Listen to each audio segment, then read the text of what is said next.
the nature of our people, our cities, institutions, and the terms for common justice, the arts pregnant in as art and practice, have enriched any that we remember. Here is our commission, from which we would not have you warp. Bid come before us, Lord Angelo. What figure of a sainthood you will there? For you must know, we have with special soul elected him our absence to supply, lit him our terror, dressed him with our love, and given his deputation all the organs of our own power. What think you of it? If there be any in Vienna of worth to undergo such ample grace and honor, it is Lord Angelo. Look where he comes. Always obedient to your grace's will. I come to know your pleasure. Angelo, there is a kind of character in thy life that to the observer doth thy history fully unfold. Thyself and thy belongings are not thine own so proper as to waste thyself upon thy virtues. They on thee. Heaven doth with us as we with torches do, not light them for themselves, for if our virtues never went forth of us, we're all alike as if we had them not. Spirits are not finely touched, but to fine issues. But I do bend my speech to one that can my part in him advertise. Hold therefore, Angelo, an hour removed, be thou full ourselves. Morality and mercy in thee enough, live in thy tongue and heart. Old Aeschylus, though first in question, is thy secondary. Take thy commission. Good, my lord. Let there be some more test made of my metal before so great and noble No more standing. evasion. We have with 11 and prepared choice proceeded to you. Therefore take your honors. Our haste from hence is of so quick condition that it prefers itself, and leaves unquestioned matters of needful value. We shall write to you as time and our concerning shall importune how it goes with us. And do look to know what doth befall you here. So, fare you well. To the hopeful execution do I leave you of your commissions. Yet give leave, my lord, that we may bring you something on the way. My haste may not admit it, nor need you on mine honor have to do with any scruple. Your scope is as mine own, so to enforce or qualify the laws as to your soul seems good. Give me your hand, I'll privily away. I love the people, but do not like to stage me to their eyes. Though it do well, I do not relish well their loud applause and aves vehement, nor do I think the man of safe discretion that does affect it. Once more, fare you well. May the heavens grant safety to your purposes.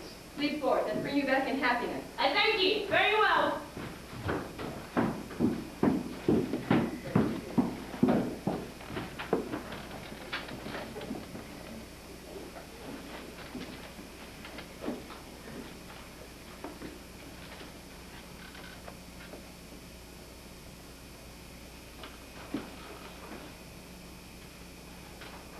I shall desire you, sir, to have free speech with you. And it concerns me to look into the bottom of my slate. A power I have, but of what strength and nature I am not yet instructed. 'Tis so with me.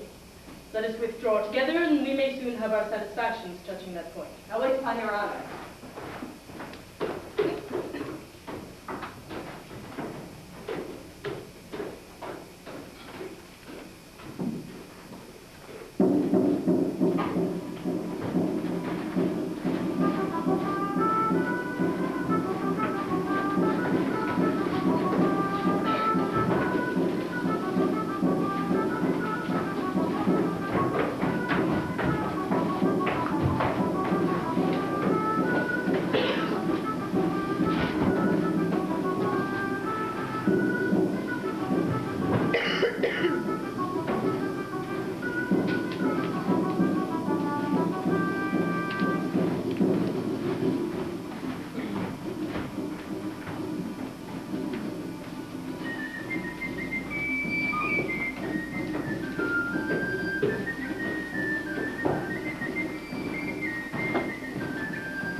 not the composition with the king of Hungary, why then all the dukes fall upon the king. Heaven grant us a seat, but not the king of Hungary. Amen.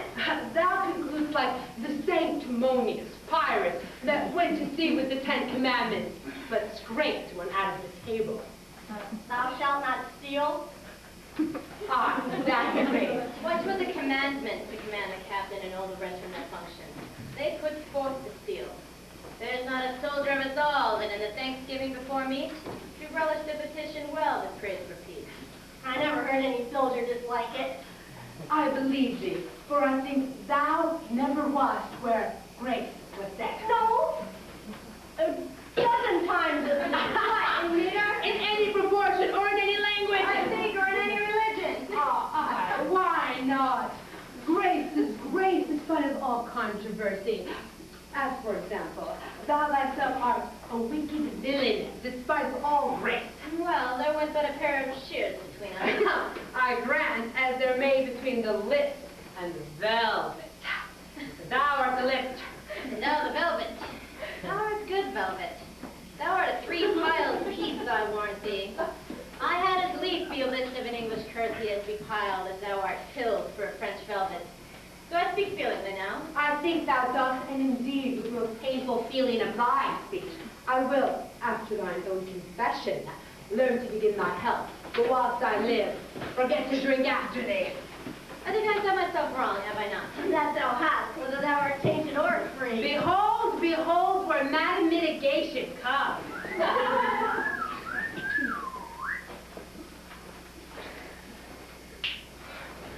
I have purchased as many diseases under her roof as come to Come to what, I pray? judge.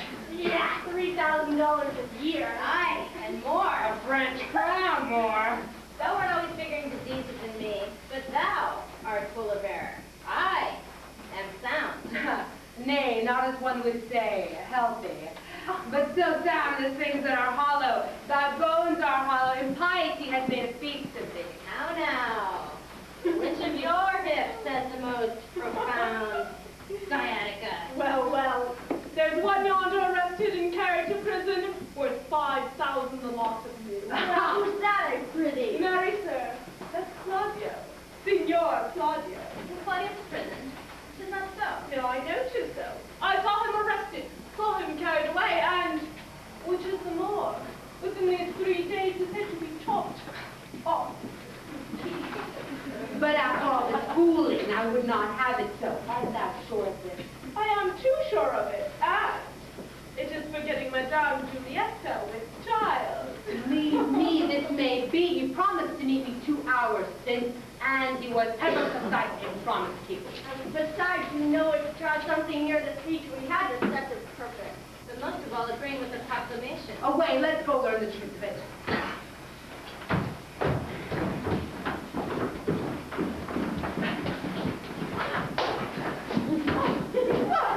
What with the war? What with the sweat? What with the gallows and what with poverty? I am custom shrunk. How now, fellow? What's the news with you? Yonder man is carried to prison. No, it's not. A woman. Which one is a mess? Groping for traps in a peculiar river. I'm groping for child by him. No, but there's a woman was made by him. You've not heard of the proclamation, have you? What proclamation, man? All houses in the suburbs of Vienna are to be plucked down. And what shall become of those in the city? They shall stand for sea. They ain't gone down too, but a wise senator put in for them.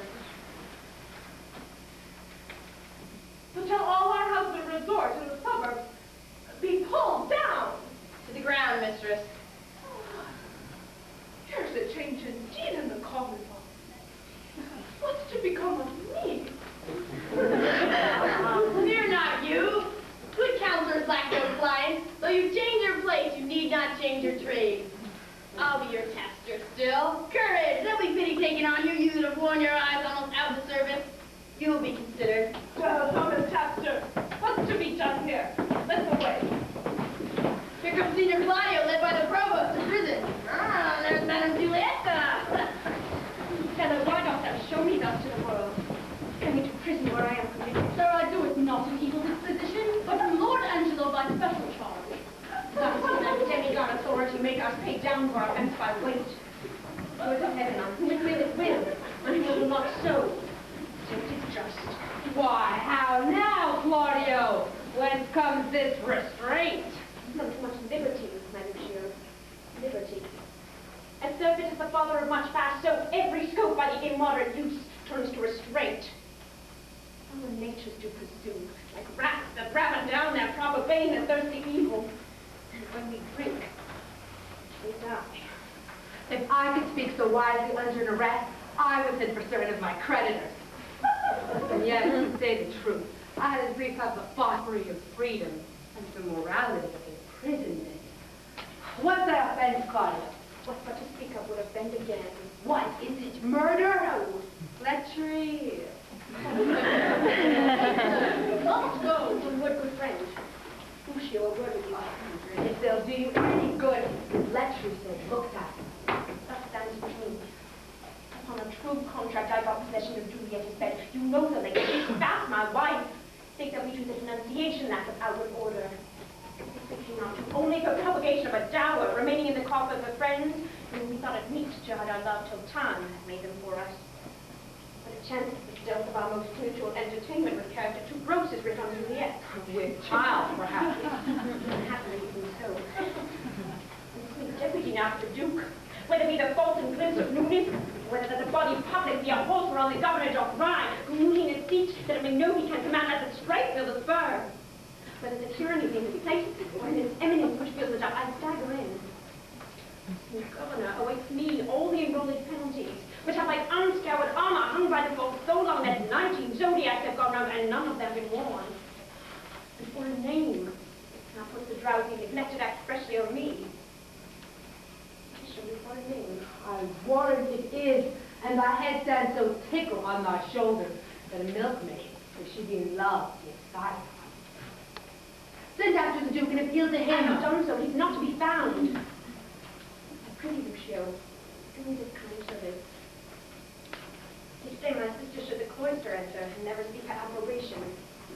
Acquaint her with the danger of my state. Implore her with my voice that she may make friends with the strict deputy. Bid herself to stay in. I have great hope in that. For in youth there is a throne in speech and dialect such as move men. That she has prosperous art, and when she will play with reason and discourse, well she can persuade. I pray she may, as well as for the encouragement of the like, which else would stand under grievous imposition. As for the enjoyment of thy life, I should be sorry she be thus foolishly lost in a game of tic-tac. Off to her. And to the friend Lucio, Within 2 hours.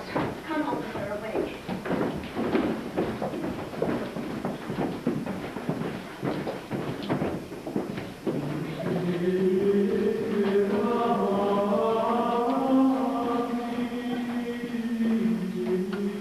No, Holy Father, throw away that thought. Believe not that the dribbling darts of love can pierce a complete bosom. Why I desire thee to give me secret harbor hath a purpose more grave and wrinkled than the aims and ends of burning youth. May your grace speak of it?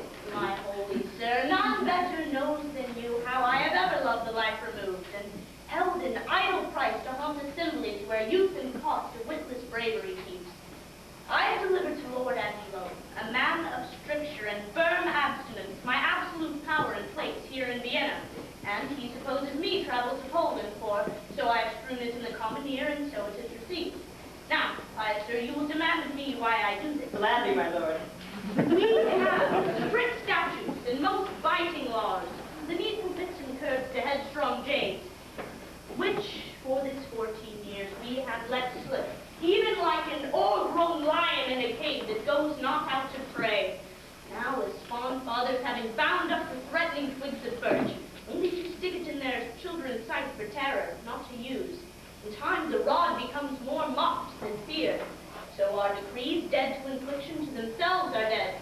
And liberty plucks justice by the nose, the baby beats the nurse, and quite athwart goes all decorum. It rested in your grace to unloose this tide of justice when you pleased, and in you more dreadful would have seemed than in Lorette. I do fear too dreadful, since 'twas my fault to give the people scope, 'twould be my tyranny to strike and gall them for what I bid them do. For we bid this be done, when evil deeds have their permissive pass, and not the punishment.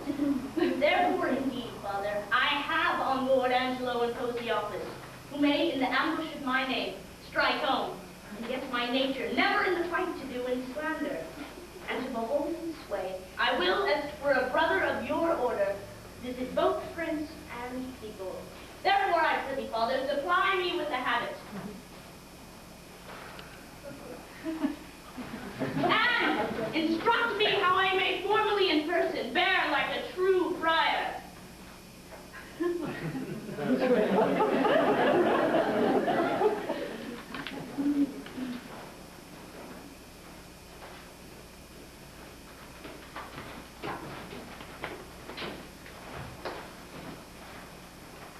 More reasons for this action at our more leisure shall I render you. Only this one. Lord Angelo is precise, stands at a guard within thee, scarce confesses that his blood flows or that his appetite is more to bread than stone. Hence we shall see, if power change purpose, what our seamers be.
Gentlemen, fair, your brother kindly greets you, not to be weary with you.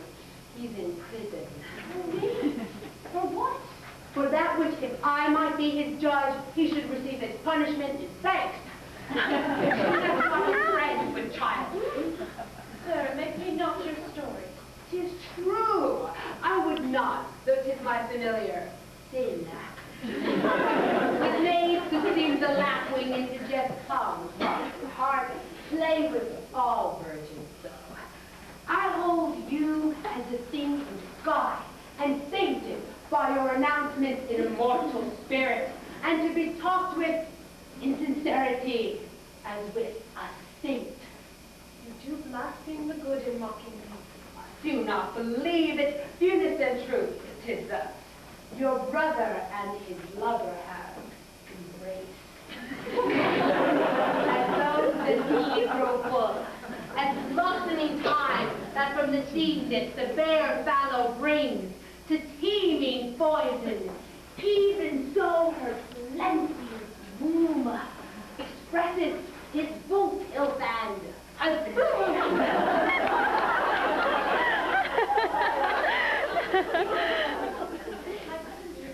Your cousin? Undoubtedly, and before exchanged their name by vein, no affection. She is.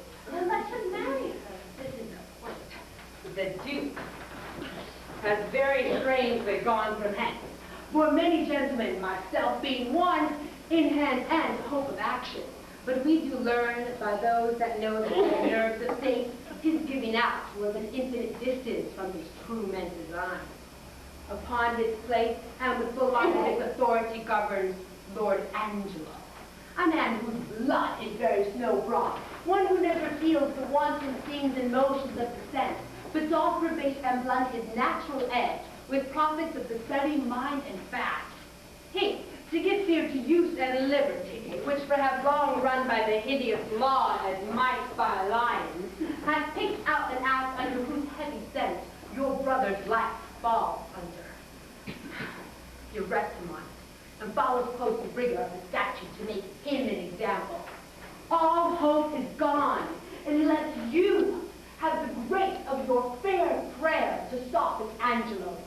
And that's the pith of this, my pith of business, which you and your poor brother. Does he so take his life? Have sentenced him already. And the provost, as I hear, hath a warrant for his execution. Alas, what poor abilities in me to do him good? Say the power that you have. My power? Alas, I doubt. Our doubts are traitors, and make us lose the good we oft might win by fearing to attempt. Go to Lord Angelo, and let him learn to know, when maidens sue, men give like gods. And they weep and yield. All their petitions are as freely theirs as they themselves would owe them. I'll see what I can do.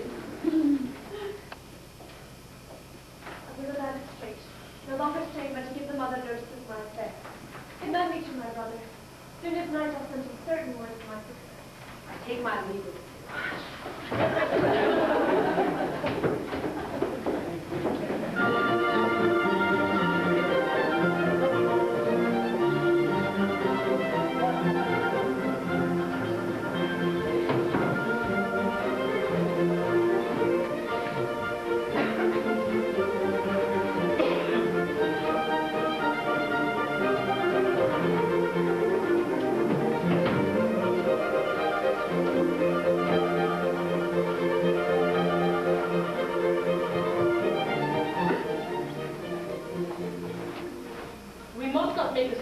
of the law, setting it up to fear the birds of prey, and let it keep one shape till custom make it their perch, and not their terror.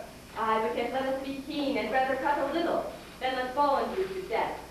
Alas, this gentleman, whom I would save, had a most noble father. Let but your honor know, my blades to be most straight in virtue, that in the workings of your own affection, had time pilfered with place, or place with wishing, or that the resolute acting of your own blood could have attained the steps of your own purpose, whether you had not, sometime in your own life, erred in this point which now you censure him, and pulled the law upon you. 'Tis one thing to be tempted, Aeschylus, another thing to fall. I not deny the jury, passing on the prisoner's life, may in the sworn 12 have a thief or two guiltier than him they try. What so justice that justice seizes, what knows the law of the thieves to pass on thieves? 'Tis very pregnant the jewel that we find. We stoop and take it because we see it. But what we do not see, we tread upon and never think upon it. You may not so extenuate his offense, for I have had such faults myself, but rather tell me, when I that censure him do so offend, let mine own judgment pattern out my death, and nothing come impartial. Sir, he must die. It as your wisdom will. Where is the provost? Here, if like your honor. See that Claudio be executed by 9 tomorrow morning. Bring him his confessor. Let him be prepared for that the utmost of his pilgrimage. Heaven forgive him, and forgive us all. Some rise by sin, and some by virtue fall. Some run from rich device and none, and some condemned for a fault alone. Come, bring them away! If these be good people in the commonweal that do nothing but use their views at the common houses, I know no law. Bring them away! How now, sir? What's your name and what's the matter? If it please your honor, I'm the poor Duke's constable, and my name is Errico. I do lean upon justice, sir, and bring in here before your good honor 2 notorious benefactors. Benefactors? What sort of benefactors are they? Are they not malefactors? If it please your honor, I know not what they are. Precise villains they are, that's for sure, void of all profanation in the world, that good Christians ought to have. It comes up well. Here's a wise officer. Go to? What quality are they of? Elbow is your name. Why does not speak elbow? He cannot, sir. He's out at elbow. And what are you, sir? He, sir? A tapster, sir. Parcel board. One that serves a bad woman. Whose house, sir, was, as they say, plucked down in the suburbs. And now she professes a hot house. Which I think is a very ill house, too. I know that. Married, sir, by my wife, whom I detest. For heaven and My wife. married, sir, whom I thank heaven is an honest woman. Dost thou detest her, therefore? I will detest myself also, so well as she. That this house, if it be not a ward's house, 'tis a pity of her life, for 'tis a naughty house. How dost thou know that, Constable? Married, sir, by my wife, who, being a woman cardinally given, might have been accused of fornication, adultery, and all uncleanliness there. By the woman's means. I, sir, by mistress overdone the means, and as she spit in his face, so she despite him. Sir, if it please your honor, this is not so. Prove it before these varlets here, thou honorable man. Prove it. You hear how he misplaces. Sir, she came in great with child and longing. Save me, your honor's reverence for stewed prunes. We had but two in the house, and just that very distant time stood as it were in a fruit dish, a dish of some pretense. Your honor has seen such dishes. They're not china dishes, but very good dishes. Go to, no matter for the dish, sir. No, indeed, sir, not of opinion. You are therein in the right. But to the point. As I say, this Mr. Elbow, being, as I say, with child and being great bellied and longing, as I said, for prunes, and having but two in the house, as I said, Master Frost here, this very man, having eaten the rest, as I said, and as I say, paying for them very honestly, Master Frost, for as you know, I could not give you 3 pence again. No, indeed. I very well. You remember cracking the stone with a four-cent prune, so I didn't see. I very well. I know you then, if you be remembered, that such a one and such a one were past cure the thing you wanted, unless you kept very good diet, as I told you. All this is true. I very well. Honor, I see he is a fool. What was done to Melmo's wife that he hath cause to complain? Tell me what was done to her. Sir, your honor cannot come to that yet. No, sir. Nor I mean it not.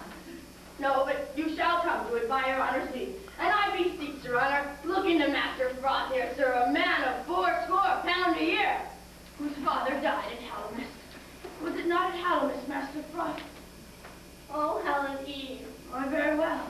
He, sir, sitting as it were in a lower chair, was in the bunch of grapes, where indeed you have a delight to sit, have you not? I have so, because it is an open room, and good for when... Ah, very well, I hope here be true. This is what I thought a night in Russia, when night the longest there. Leave you to the hearing of this cause, for we will find cause to wit them all. I think no less. Good morrow to your lordship. Now, sir, come on. What was done to Elbow's wife once more? What, sir? There's nothing done to her once! I beseech your honor, ask him what this man did to my wife. I beseech your honor, ask me. Well, sir, what did this gentleman do her? I beseech your honor, look in this gentleman's face. Good Master Frost, look upon his honor, is for a good purpose. Does your honor mark this gentleman's face? Nay, I beseech you, mark it well. Well, I do, sir. Does your honor see any harm in this gentleman's face? Why, Be supposing upon a book. His face is the worst thing about him. Good then. If his face be the worst thing about him, how could Master Frost do the constable's wife any harm? I would know that, oh, your honor. he's in the right, Constable. What say you to it? First, and it's like you, the house is a respected house. Next, this is a respected fellow, and his mistress is a respected woman. By this answer, his wife is a more respected person than any of us all. Bonnet, thou liest, thou wicked bonnet. The time is yet to come that she was ever respected with man, woman, or child. Sir, she respected women before I married with her. Which is the wiser here, justice or iniquity? Is it true?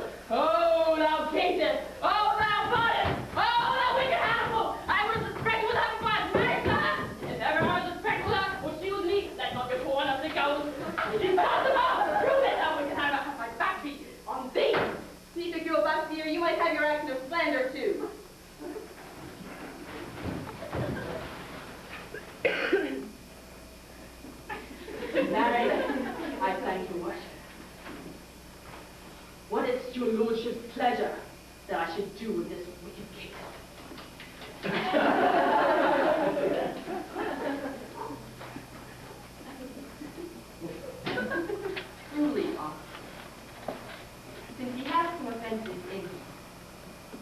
that thou wouldst discover.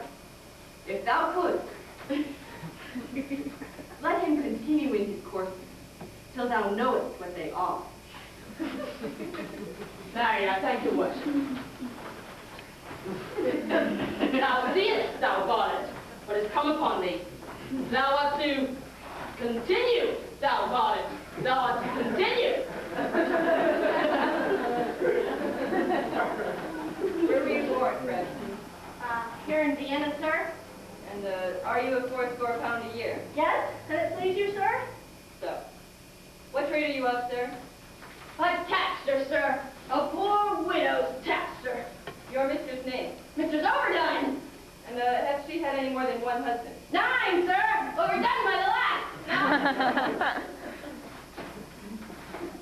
Come you hither to me, Master Frost.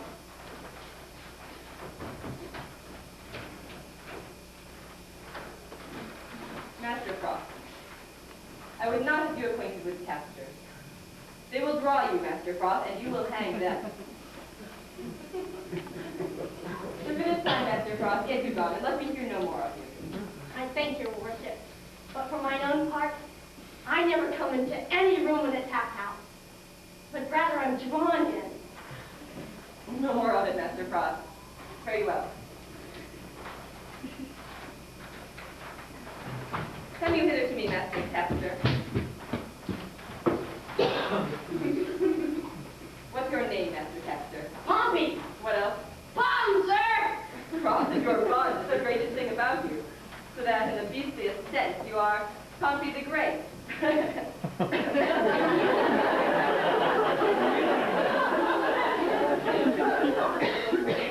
You're partly a bawd, Pompey. Howsoever you color from being a tapster, are you not? Come, tell me true, it shall be the better for you. Truly, sir, I'm a poor fellow that would live. How would you live, Pompey? By being a bawd. What think you of the trade, Pompey? Is it a lawful trade? If the law would allow it, sir. The law will not allow it, Pompey, nor it shall not be allowed in Vienna. Does your worship mean to geld and slay all the youth of the city? No, Pompey. In my poor opinion, they will do it then. If your worship will take order for the drabs and the knaves, you need not to fear the bawds. There's pretty orders beginning, I can tell you. It shall be but heading and hanging. If you head and hang while they've been that way but for 10 years together, you'll be glad to put out a commission for more heads.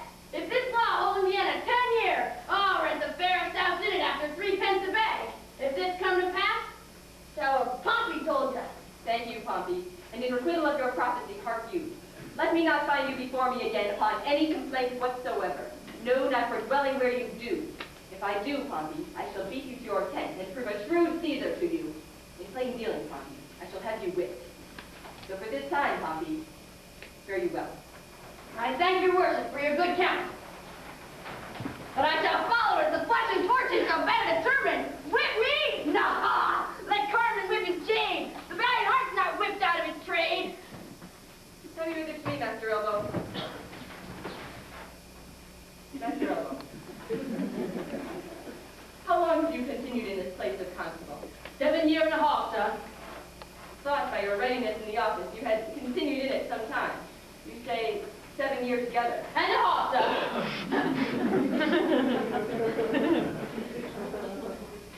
It has been great pain to you. They do you wrong to put you so off upon it. Are there not others sufficient to serve it? Faith, sir. Any of such wit in any matters. And as they're chosen, they're glad to choose me for them. I do it for some piece of money, sir, and go through with all. Look, you bring me in the names of some 6 or 7, the most sufficient of your parish. Go to.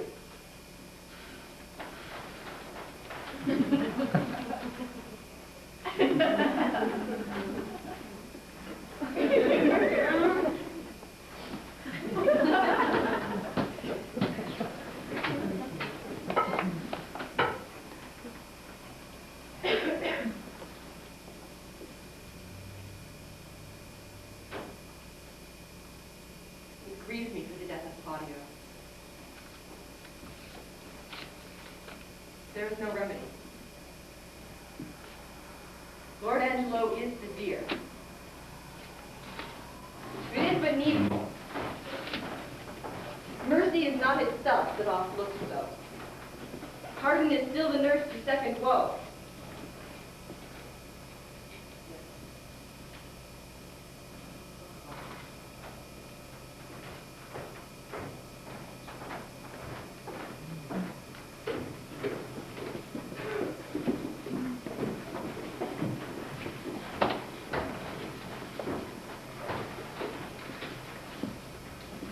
He's hearing of a cause. He will come straight. I'll tell him of you. I pray you do. I'll know his pleasure. Maybe he will relent. Alas, he hath but as offended in a dream. All sects, all ages smack of this vice.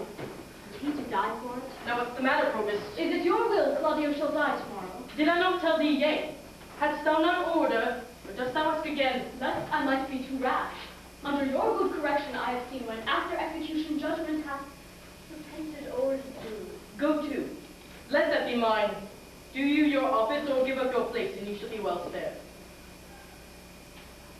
I crave your honor's pardon. What shall be done, sir, with the groaning Juliet? She's very near her hour. Dispose of her to some more fit place, and that with speed.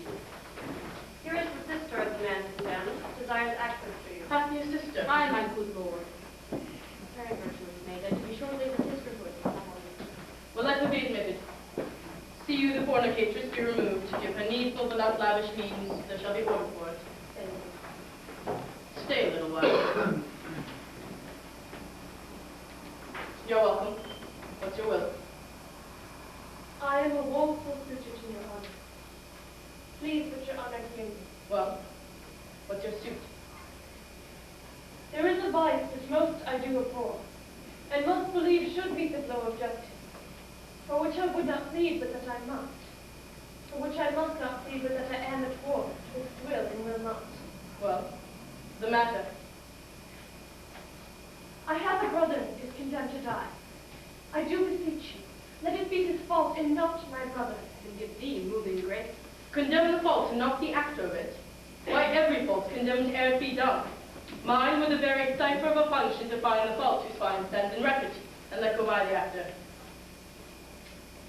Oh, just severe thought. I had a brother then. Let him keep your honor. Not our son. To him again. Entreat him. Kneel down before him. Hang upon his gown. You are too cold. If you should need a pin, you could not with more tamest undesire it. To him I say.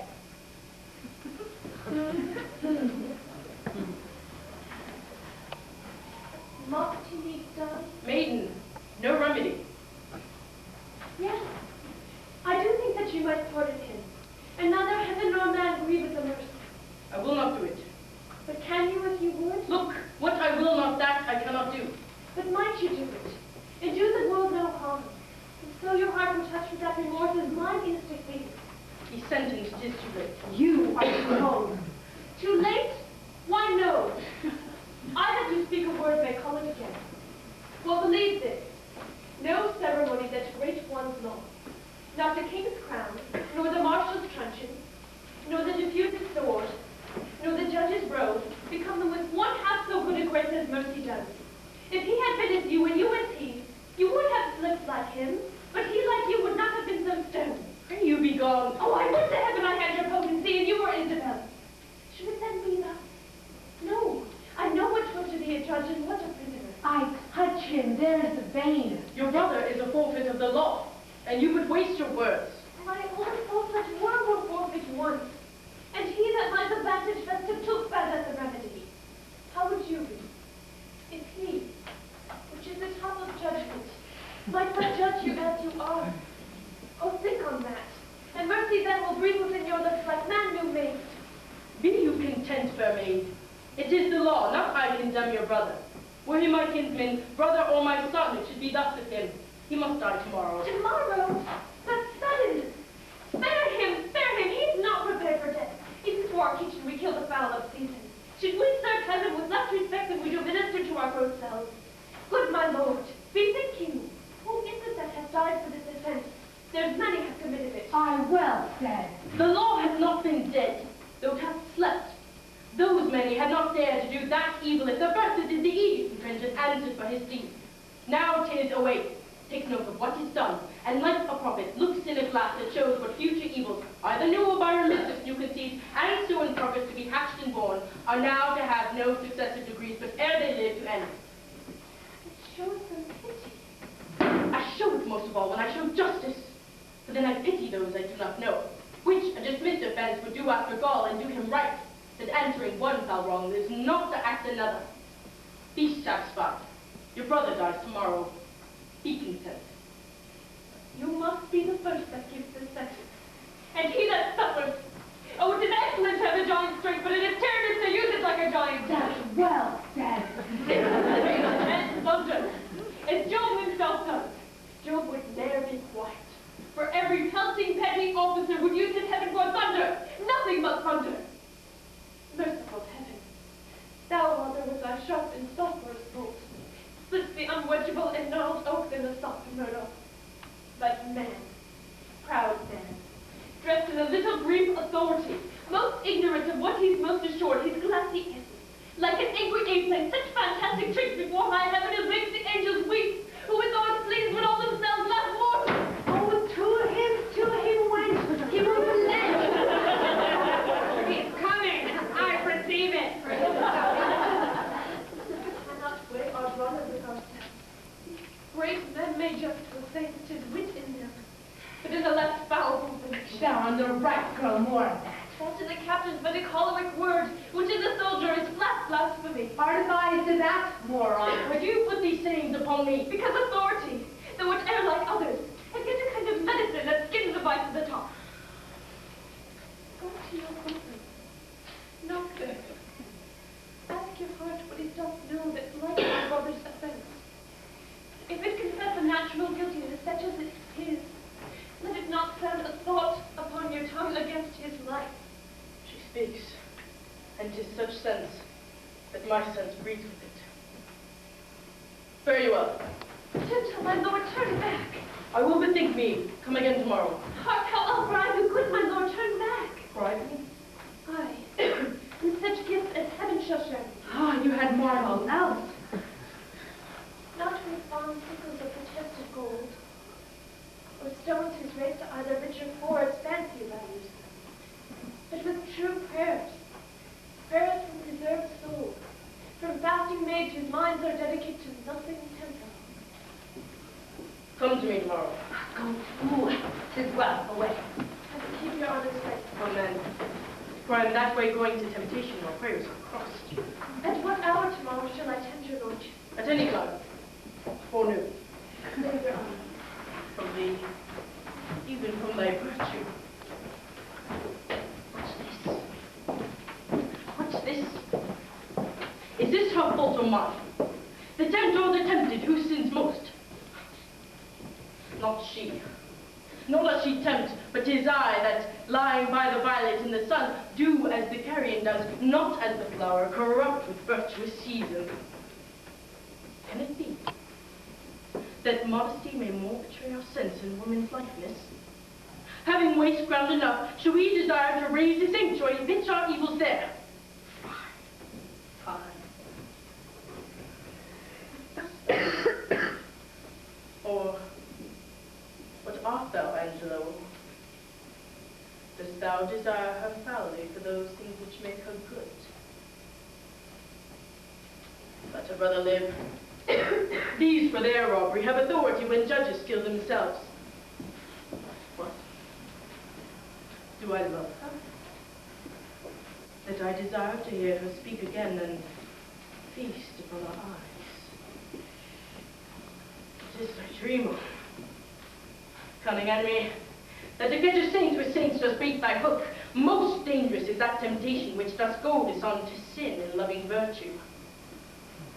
Never could the strumpet, with all her double vigor art and nature, once stir my temper. But this virtuous maid subdues me. Ever till now, when men were fault, I smiled. And wondered how.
Heaven in my mouth, as if I did but only chew his name, and in my heart, the strong and swelling evil of my conception. The state whereon I studied is, like a good thing being often read, grown sere and hideous. Yea, my gravity, wherein let no man hear me, I take pride, could I recruit change for an idle plume which the air beats for vain. O face, O form, how wonders thou with thy case?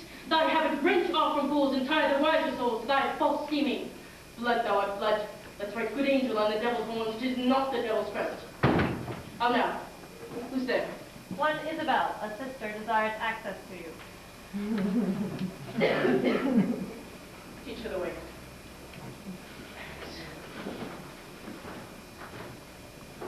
Why does my blood thus muster to my heart? Making both it unable for itself, and dispossessing all other parts of necessary fitness. So play the Polish throngs with one that swoons, come all to save him, and so stop the air by which he should revive.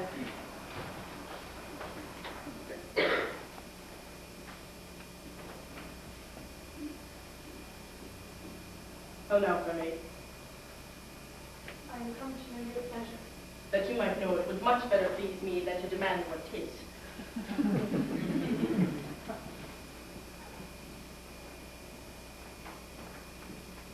Your brother cannot live.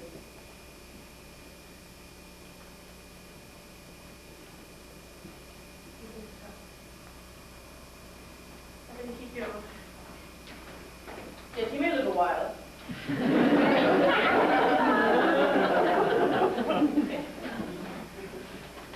And it may be as long as you or I. But you must die. Under your sentence? Yea. When? I beseech you that in his reprieve, longer or shorter, he may be so fitted that his soul wicked not.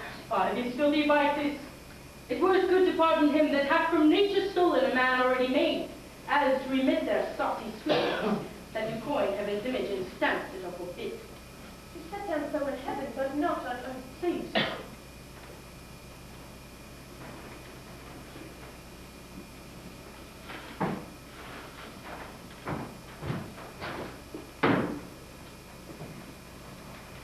Then I shall close you quickly.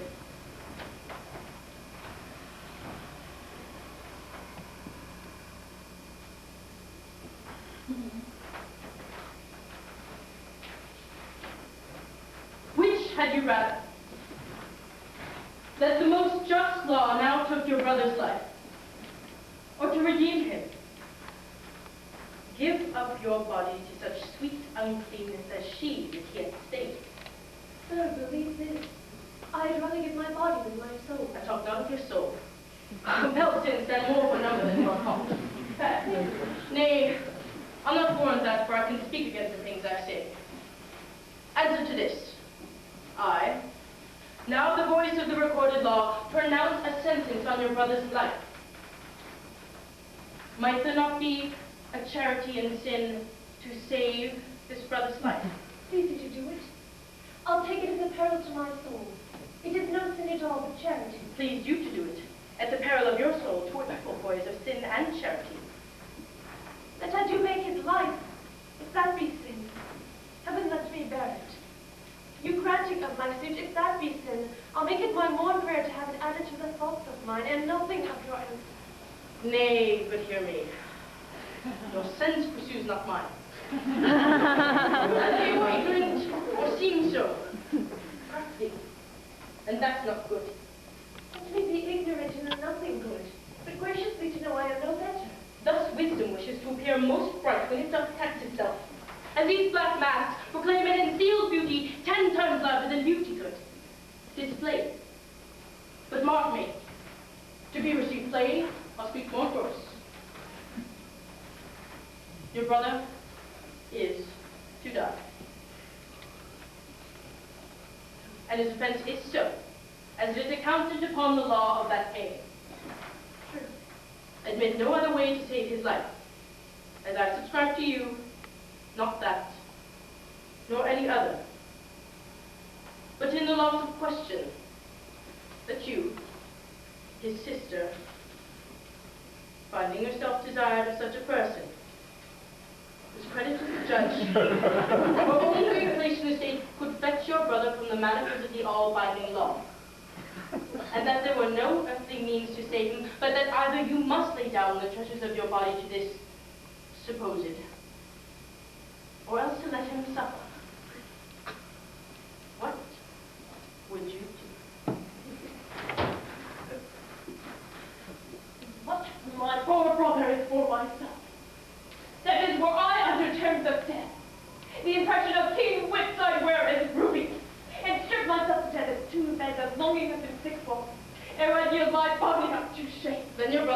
die, and 'twere the cheaper way. Better to a brother died at once, than a sister by redeeming him should die forever. Will you not then as cruel as the sentence you have just slandered so? Ignominy and ransom and free pardon are two houses. Lawful mercy is nothing but a foul redemption. You seemed rather late to make the law a tyrant, and rather prove the sliding of your brother a merriment than a fight. Pardon me, my lord. It all falls out to habit we would have.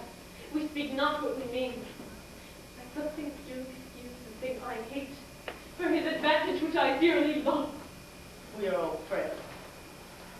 Let my brother die. If not the federe, but only he owns succeedeth weakness. Nay, women are frail too. Ah, as the glasses were there in the south, which are as easy broke as they make form. Women, help heavens! Men the creation marred, rotting by them. Nay, we are 10 times frail, for we are soft as our complexions are, incredulous of false print. I hear it well, and from this testimony of your own sex, since I suppose we are made to be no stronger than faults may shake our frames. Let me be bold. I do arrest your words, and be that you are, that is, a woman. If you be more, you're none. If you be one, as you are well expressed by our external warrants, show it now by putting on the destined livery. I have no tongue but a voice. Gentle, my lord, let me entreat you. Speak the form of connection. Then you conceive. I love you. My brother did love Juliet, and you tell me he shall die for it. Shall not, Isabel, if you give me love. Oh, I know your virtue has a license to it. This seems a little fouler than it is to pluck on others. Upon mine honor, my words express my purpose. Ha! Little honor, to be much believed, and most pernicious purpose. Saving! Saving! I will slay thee, Angela, look for it. Sign me a present pardon for my mother, with an ounce that stood until the one lad of man now art. Who will believe thee, Isabel? My unsoiled name, the austereness of my life, my vote against you, and my place in the state will sow your accusation of a way that you shall stifle in your report and smell of calumny. I have begun. Now I give my central race rein, fit that consents to my sharp appetite, laid by all nicety and fallacious blushes that banish what they sue for. Or else, not only must thy brother die the death, but thy unkindness shall draw his death to lingering sufferance. And to me tomorrow, or by the affection which guides me most now, I'll prove it tired for him. As for you, say what you can. My false outweighs your true.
Though he hath fallen by a puncture of the blood, it hath in him such a mind of honor. It had he 20 heads to tender down and 20 bloody blocks. He killed them up. Only such should her body stoop to such a forward foolish.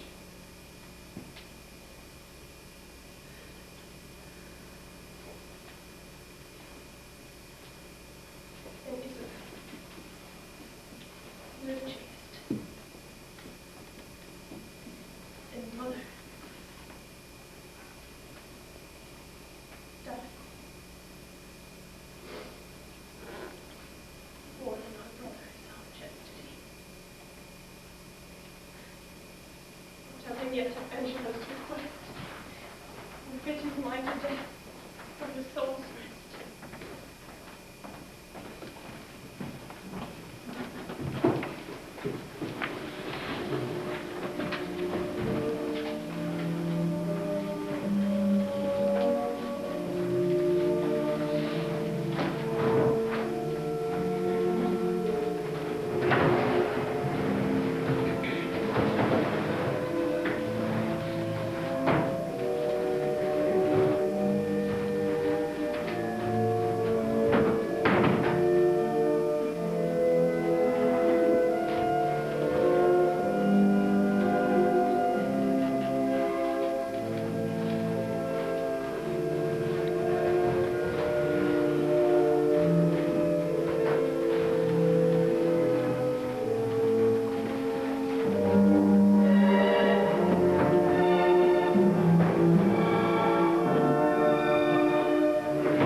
So then you hope of pardon from Lord Angelo.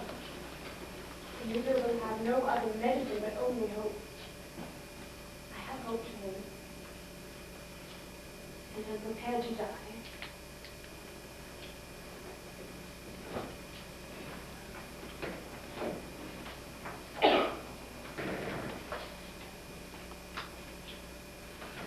Be absolute or death. Either death or life shall thereby be the sweeter. Reason thus with life. If I do lose thee, I do but lose a thing that none but fools would keep. Breath thou art, servile to all the skyey influences that dost this habitation where thou keepst hourly afloat. Merely thou art death's fool, for if thou laborest by thy flight to shun yet, runs toward him still. Thou art not noble, for all the accommodations that thou bearest are nursed like baseness. Thou art by no means valiant, for thou dost fear the soft and tender fork of a filled worm. Thy best of rest is sleep, and this thou oft provokest, yet grossly fearest thy death, which is no more. Thou art not thyself, for thou exist on many 1,000 grains that issue out of dust. Happy thou art not, for what thou hast not, still thou strivest to get, and what thou hast, forget. Thou art not certain, for thy complexion shifts to strange effects after the moon. If thou art rich, thou art poor. For like an ass whose back within is bound, thy bearest thy riches but a journey, and death unwells thee. Friend hast thou no, for thine own bowels, the mere effusion of thy proper loins, to curse the gout serpigo in the womb for ending thee no sooner.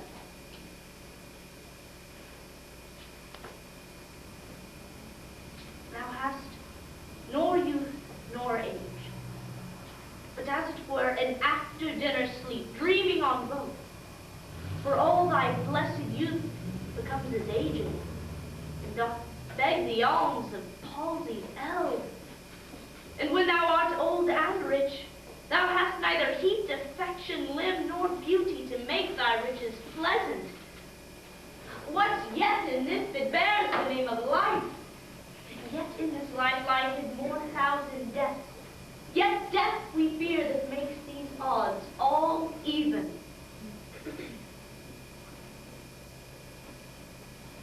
I only thank you.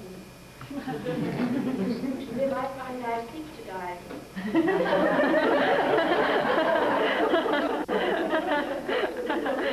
Through death find life. Let it come on. What hope peace here. Who's there? Good company. Come in, the wish deserves a moment. Dear sir, ere long I'll visit you again. The word she will copy. I'm very welcome. Look, senor, here's your sister.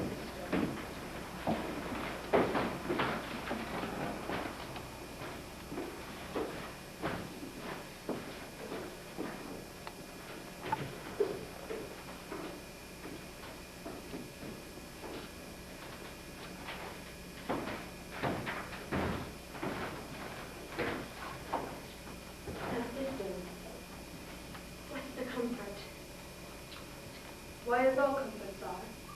Most good indeed. Lord Angela, having affairs to heaven, intends you for his ambassador, where you shall be in everlasting leisure. Therefore your best appointment may for speed. Tomorrow you set on. Is there no remedy? None.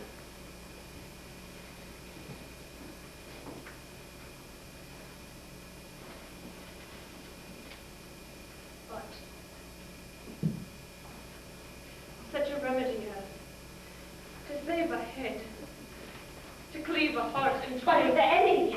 Yes, Father, you may live. There is a devilish mercy in the judge if you'll implore it. But it better you till death, perpetual durance. I just, perpetual durance, a restraint. Though all the world's vastity you had to a determined scope, but in what nature then? In such a nature as you consent into it, would bark your honor from that trunk you bear and leave you naked. Let me know the point, Isabel. Sincerely, Claudio. And I quake, lest thou a feverish life should entertain, and 6 or 7 winters more respect and perpetual honor. Darest thou die? The sense of death is most in apprehension, and the poor beetle that we tread upon in corporal sufferance finds the pain as great as when a giant dies. Why give you me this shame? Thinking I can a resolution fed from flowery tenderness? If I must die, I will encounter darkness as a bride and hug it in my arms. Forsake my brother. There my father's grave is utter force of force. Yes, thou must die. Thou art too noble to conserve a life in base appliances. This outward sanctum deputy, this noble visage and deliberate word, and its youth in the head and always doth anew a falcon just as foul. Its filth with them being cast, it would appear a pond as deep as hell. The precise Angelo. 'Tis the cunning livery of hell. The damned his body to invest and cover it with thy scars. Think, Claudio. If I revealed him my virginity, thou might speak with him. It cannot be. Yes, he would give thee from this freak offense, so to avenge his sin. This night's the time that I should do what I abhor to name, or else thou diest tomorrow. Thou shalt not do it. Words with my life, I throw it down for you as frankly as a pin. Thanks, dear Isabel. Be ready, Claudio, for your death tomorrow. He has affections in him. That thought can make him bite the law by the nose when he would force it.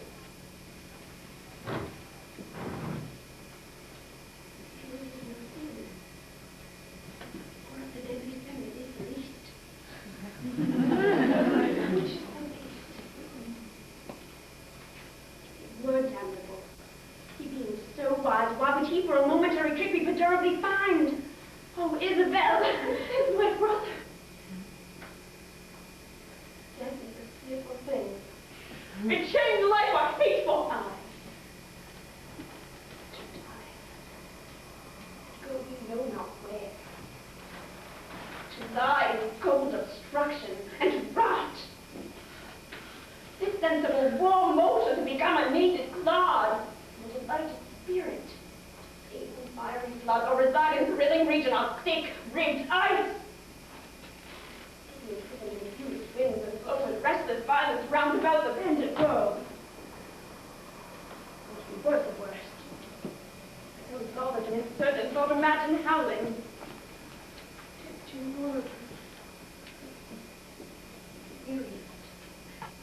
Those worldly life that age, ache, penury, and imprisonment can lay on nature is a paradise to what we fear in death.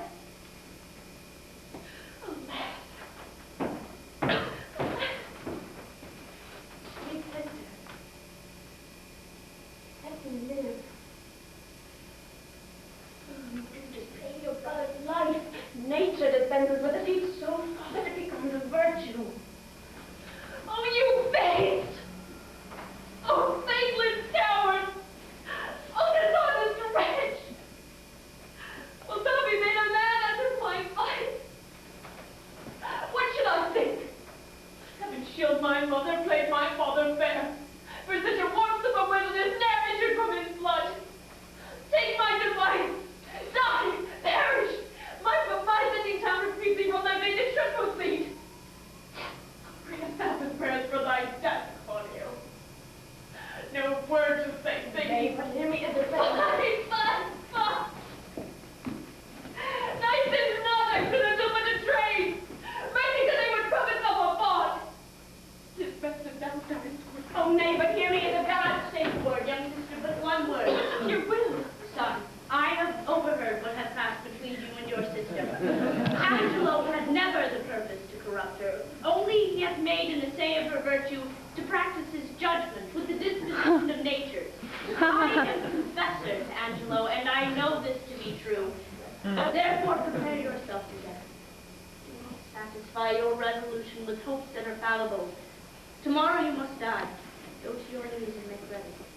Let me ask my sister pardon. So out of luck with life, I would soon be rid of it.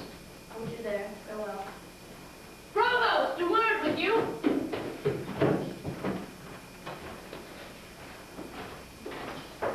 What is your will, good sire? Leave me with the maid. My mind promises with my habit no loss by my company shall touch her.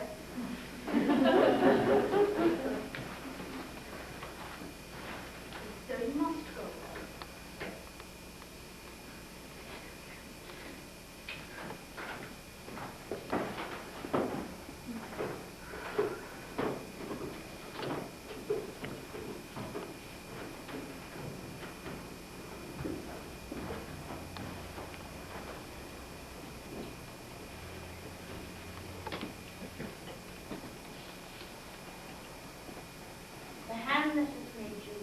Made you fair.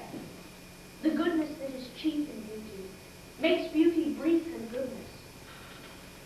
But grace, being the soul of your complexion, shall keep the body of its ever fair.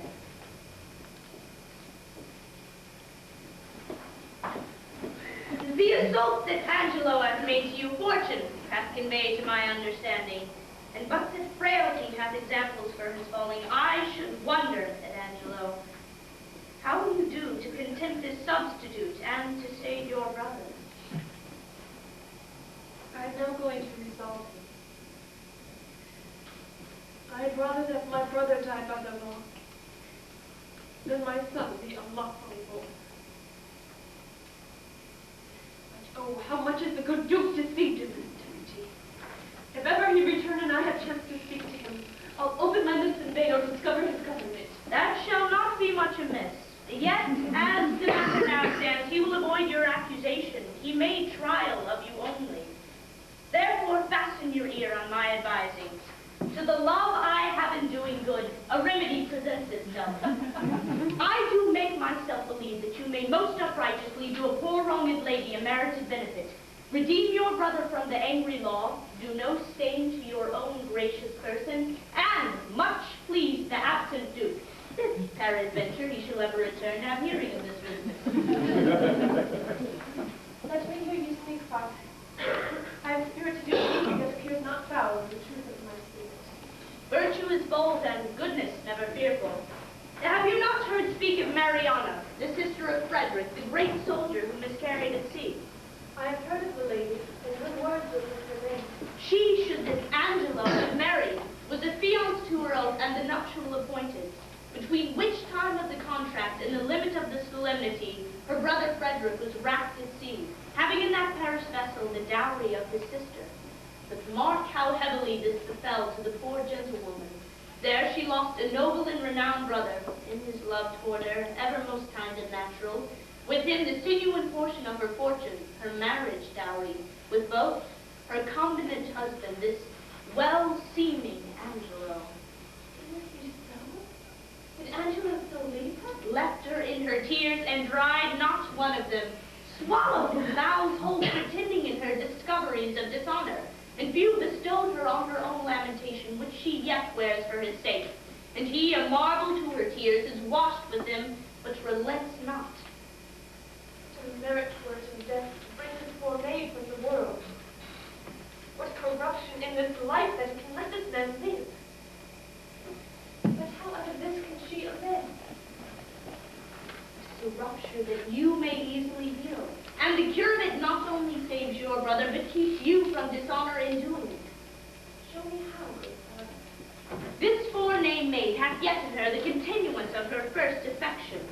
His unjust unkindness, that in all reason should have quenched her love, hath like an impediment in the current made it more violent and unruly. Go you to Angelo, answer his requirings with a plausible obedience, agree with his demands to the point. Only refer yourself to this advantage. First, that your stay with him may not be long, that the place have all shadow and silence in it, and the time answer to convenience. This being granted in course, now follows all. We shall advise this wronged maid to stead your appointment. Go in your place. If the encounter acknowledge itself hereafter, it may compel him to her recompense. And hereby this is your brother saved, your honor untainted, the poor Mariana advantaged, and the corrupt deputy scaled. The maid I will frame and make fit for his attempt. If you think well to carry this as you may, the doubleness of the benefit defends the deceit from the reproof. What think you of it? The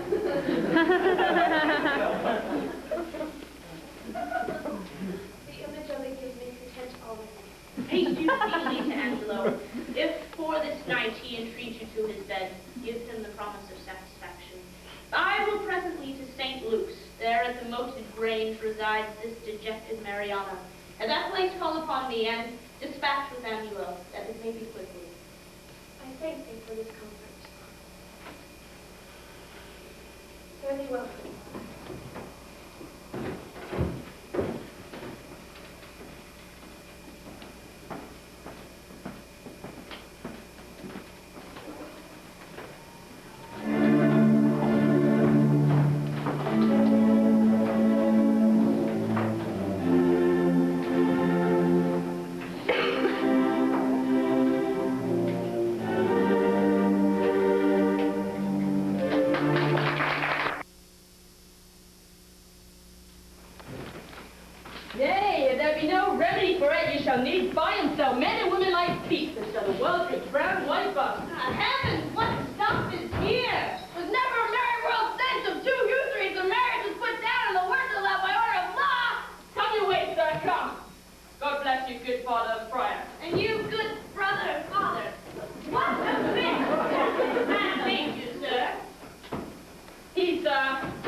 Good, sir.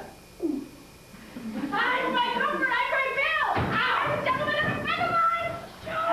How now, noble Pompey? What? At the wheels of Caesar? Art thou led in triumph? What is a run of Pygmalion's images? Newly made woman. To be had now for putting the hand in the pocket and extracting clutched? What reply, ha? What sayest thou to this true matter and method? Is it not round in the last ring? Is the world as it was then? Which is the way? Is it sad and few words? Or how? The trick of it. Still thus, and thus still worse. How doth my beautiful thy mistress procure she still? She has eaten up all her beef and she herself is in the tub. Oh, why, 'tis right, 'tis good, it must be so. Ever your fresh whore and your powder god, an unshed consequence, it must be so. Art go to prison, Pompey? Yes, faith, sir. What, 'tis not amiss. Go say, I sent thee thither. For debt, Pompey, or how? For being a bawd, for being a bawd. Why then, imprison him if imprisonment be the due of a bawd. Bawd is he doubtless, and of antiquity too. Bawd born. Farewell, Pompey, commend me to the prison, Pompey. You will turn good husband now, Pompey. You will keep the house. I would hope your worship would be my bail. No, indeed, will I not. Pompey, it is not the wear. I will pray to increase your bondage. You take it so patiently why your metal is the more. Adieu. Bless you. And you. Does Bridget pay still, Pompey? Come your way, sir, come. You'll not bail me then, sir? Then or now, what news, Friar Broad? Come your way, sir, come. Go to Kennel, Pompey, go. What news, Friar of the Duke? I know none.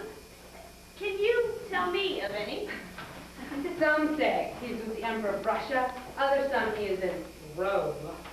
But where is he, think you? I know not where, but wheresoever I wish him well. It was a mad, fantastical trick of him to steal from the state and usurp the beggary he was never born to. Lord Angelo dukes it well in his absence. He puts friends Russian to it. He does well in it. A little more lenity to lechery would do no harm in him, Friar. Something too crabbed that way. It is too general a vice, and severity must cure it. Yes, sooth, it is well alive. It is the vice of a great kindred. But it is impossible to extirpate quite, Friar, till eating and drinking be put down. Some say this Angelo was not made by man and woman after this downright way of creation. What think you of it? How should he be made, then? Some say a female spawned him. Others some he was got between two stockfish. But it is certain that when he makes water, his urine is congealed ice. That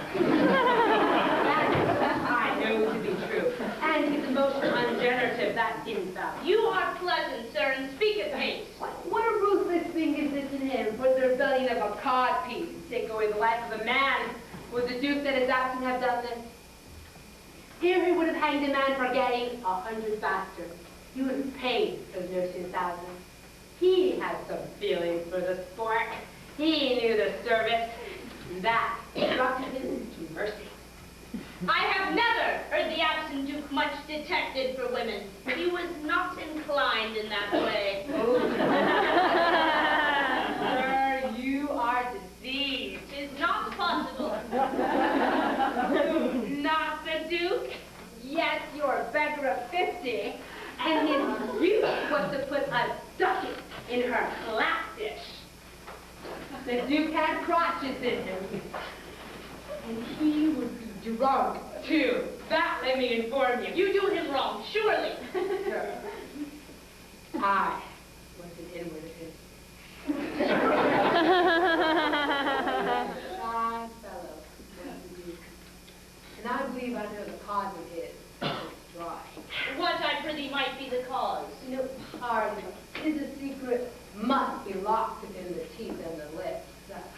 But this I can let you know. The greater file of the subject of the Duke to be wise. Wise? Why, no question but he was.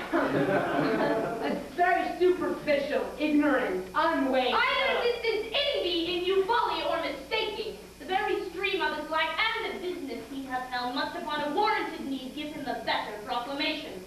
Let him be but testimony in his own bringings forth, and he shall appear to the envious. A scholar, a statesman, and a soldier. Therefore, sir, you speak unskillfully, or if your knowledge be more, it is much darkened in your malice. Sir, I know him, and I love him. Better knowledge and knowledge with dearer love. Come, sir, I know what I know. I can hardly believe that, since you know not what you speak. But if ever the Duke return, as our prayers are he may, let me desire you to make your answer before him. If it be honest you have spoke, you have the courage to maintain it. I am bound to call upon you, and I pray you, your name. Sir, my name is Lucio, well known to the absent Duke. He shall know you better, sir, if I may live to report it. I fear you not. Oh, you hope the absent Duke will return no more, or you imagine me too unhurtful and opposite. But indeed, I can do you little harm. You'll forswear this again. I'll be hanged first. Thou art deceived in me, friar. But no more of this. Canst thou tell if Claudio die tomorrow or no? Why should he die, sir? Why, for filling a bottle with a tun dish. This ungelatrous age will unpeople the province. Sparrows must not build in his housings because they are lecherous. I would the Duke we talk of were returned again. He yet would have dark deeds darkly answered. He would never bring them to light. Mary, this Claudio is condemned for untrusting. Farewell. I prithee, friar. Pray for me. The Duke, I say to thee again, would eat mutton on Friday. He's now past it that he would mouth with a beggar, though she smelt brown bread and garlic. Say that I said so. Farewell. No might nor greatness in mortality can censure scape. That wounding calumny the whitest virtue strikes. What king so strong can tie up the gall in the slanderous tongue comes here? Go to. Away with her to prison. Good my lord, be good to me. Your honor is accounted a merciful man. Good my lord. Double and treble admonition, and still forfeit in the same kind.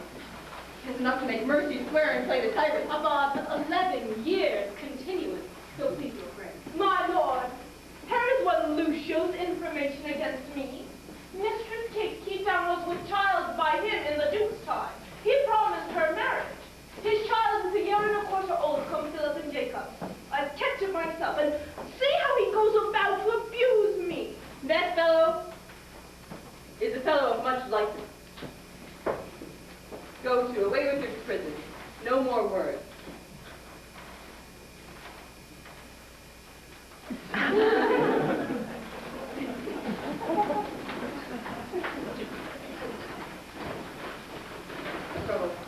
My brother Angelo will not be altered.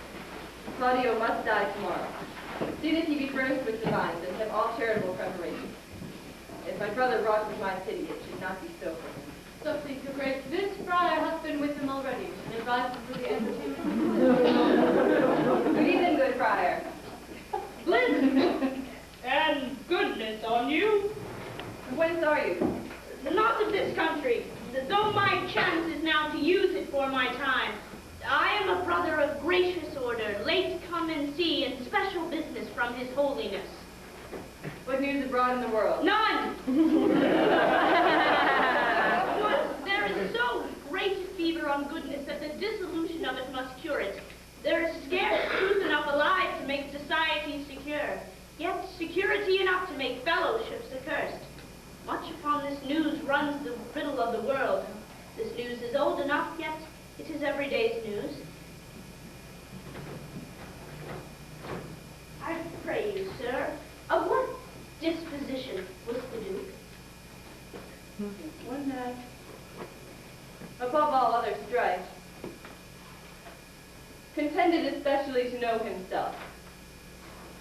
What pleasure was he given to? Rather rejoicing to see another merry than merry at anything which professed to make him rejoice. A gentleman of all temperance.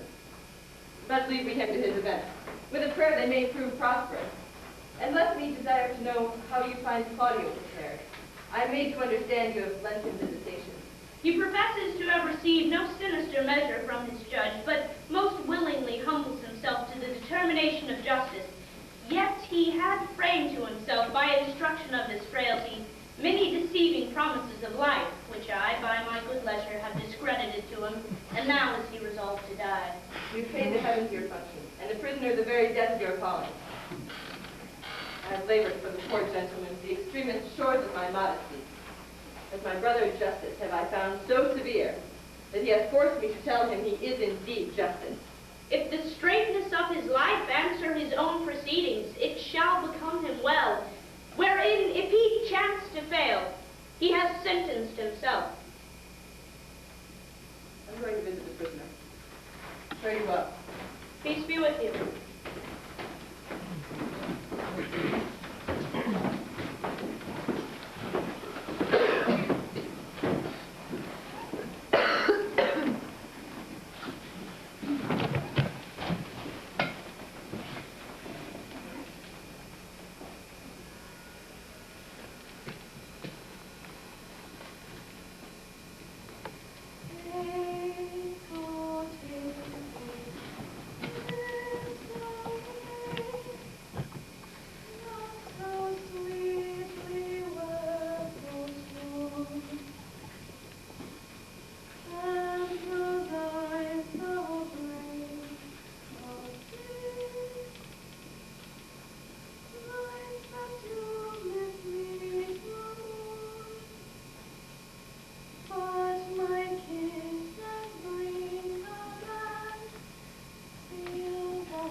gentleman by the hand who has the story ready for your ear. I shall attend your leisure, but make haste, the vaporous night approaches.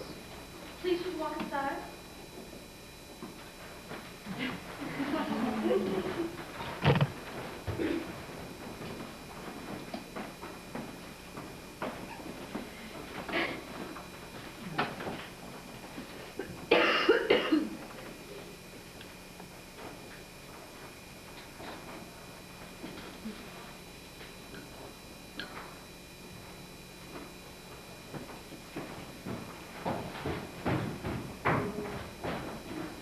Welcome! How agreed? She'll take the enterprise upon her, Father, and really gladly. It is not my consent, but my entreaty too. Little have you to say when you depart, but soft and low. Remember now my brother.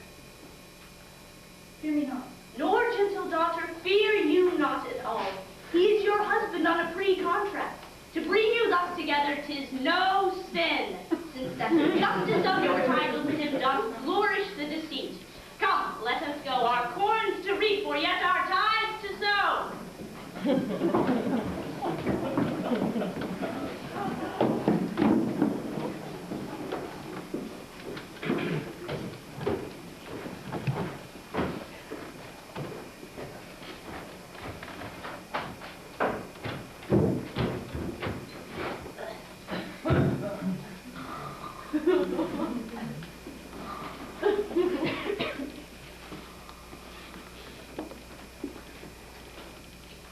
Come hither, sirrah.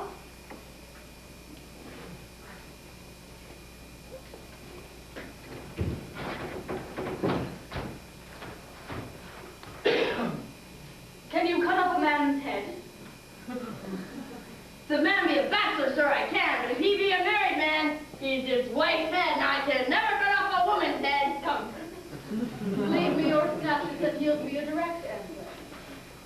Tomorrow our morning are to die Claudio and Barnaby. Here is in our prison a common executioner, who in his office lacks a helper. If you shall take it on you to assist him, it shall redeem you from your jibe.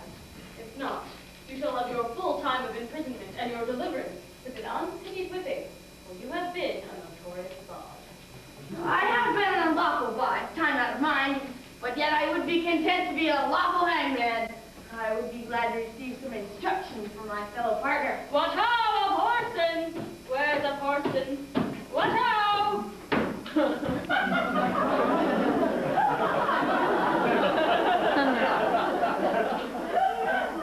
Do you call? Wrong. Here's a fellow will help you tomorrow in your execution. Count him for 5 years, let him abide here with you. If not, use him for the present, and then dismiss him. He cannot plead his estimation with you, for he has been a bawd. A bawd? Spy on him. He will discredit our mystery. Go to.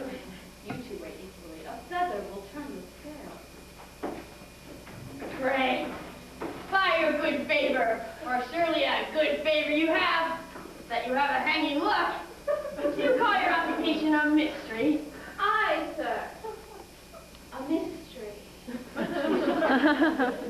Painting, I have heard say, called a mystery, and your whores being members of my occupation using painting to prove my occupation a mystery. But what mystery there should be in hanging, should I be hanged? I cannot imagine. Sir! It is a mystery. Every true man's apparel fits your feet. If it be too little for your feet, your true man thinks it's big enough. If it be too big for your feet thinks it's little enough. So every true man's apparel fits your feet. Are you agreed? Sir, I will serve him, for I do find your hangman is more penitent trade than your bond. Doth oftener ask forgiveness. You, sir, I'll provide your action block tomorrow at 4 o'clock. Come on, bawd. I will instruct thee in my trade. Follow. I do desire to learn, sir, and I hope. If you have a keen to use me for your own turn, I mean it. For truly, sir, for your kindness, I owe you a good turn. Call hither Barnardine and Claudio. The one has my pity, the other jump the other. Being a murderer doesn't burn my throat.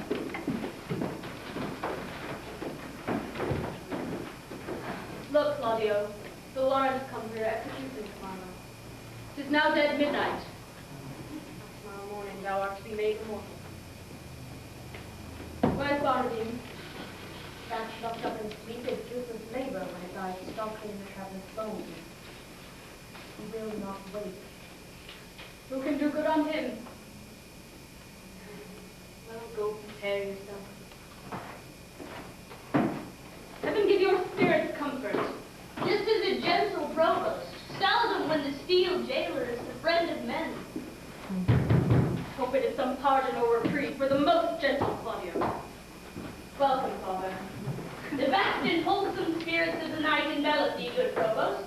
Who called here of late? None since the curfew rung? Not Isabel? No. There will then errors belong. What comfort is for Claudio? There's some in hope. 'Tis a bitter deputy. Not so, not so. His life is paralleled even with the stroken line of his great justice. He doth with holy abstinence do that in himself which he spurns on in his power to qualify in others. Were he kneeled with that which he corrects, then he were tyrannous. But this being so, he's just. Have you no counterman for Claudio yet, but must he die tomorrow? No, sir, none. As near the dawning provost as it is, you shall hear more ere morning. Haply you something know.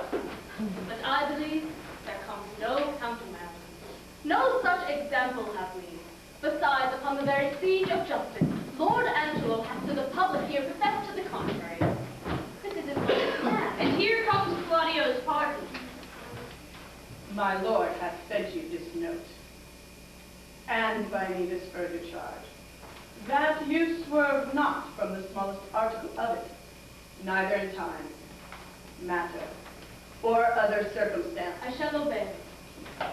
This is his pardon, purchased by such sin from which the pardoner himself is in. Hence hath his offense is quick celerity, when it is born in high authority. When vice makes mercy, mercy so extended that for the folk's love is the offender friended. Now, sir, what news? Told you. Lord Angelo, the like fitting me remit in mine office, awakens me with this most unwonted putting on. Methinks strangely, for he has not used it before. Pray you, let's hear.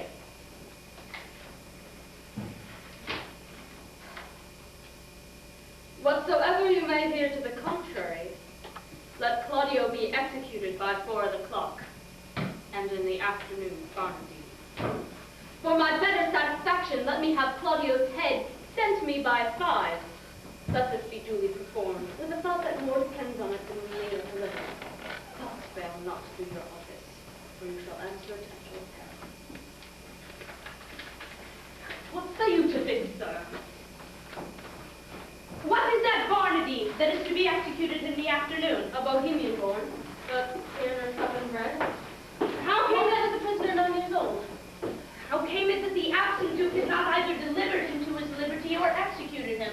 I have heard it was ever his manner to do so. Friends still offer reprieve for him, and indeed, in fact, till now in the government of Lord Angelo, came not from a doubtful proof.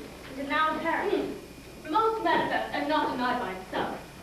Hath he borne himself penitently in prison? How seems he to be touched? A man that apprehends death no more dreadfully than a drunken sleep. Fearless, careless, and senseless of what's past, present, or to come. Insensible of mortality and desperately mortal. He wants advice. He will hear none. He hath ever had liberty of the prison. Give him leave to escape, hence he would not. Drunk, many times a day, if not many days entirely drunk. We have very often waked him, as if to carry him to execution, showed him a seeming warrant for it. Has not moved him at all. More of him anon. There is written in your brow, provost, honesty and constancy. If I read it not truly, my ancient skill beguiles me. But in the boldness of my cunning, I will lay myself in hazard. Claudio, whom you here have warrant to execute, is of no greater forfeit in the law than Angelo, who hath sentenced him. To make you understand this in a manifested effect, I pray but 4 days' respite, for the which you are to do me both a present and a dangerous courtesy. Yes, sir, and what? And the delaying death. Alack, how may I do it? Having the hour limited, an express command under peril can't make my case and Claudio's to cross the limit. By the vow of mine order, let my instruction be your guide. Let this Barnardine be this morning executed and its head borne to Angelo. Angelo not feeling bold, he will discover the favor. Oh, death's a great disguiser, and you may add to it. Shave the head and tie the beard and say it was the desire of the penitent who he so bared before his death. You know the course is common. If anything falls you upon this, more than thanks and good fortune by the saint whom I profess, will I plead against it with my life.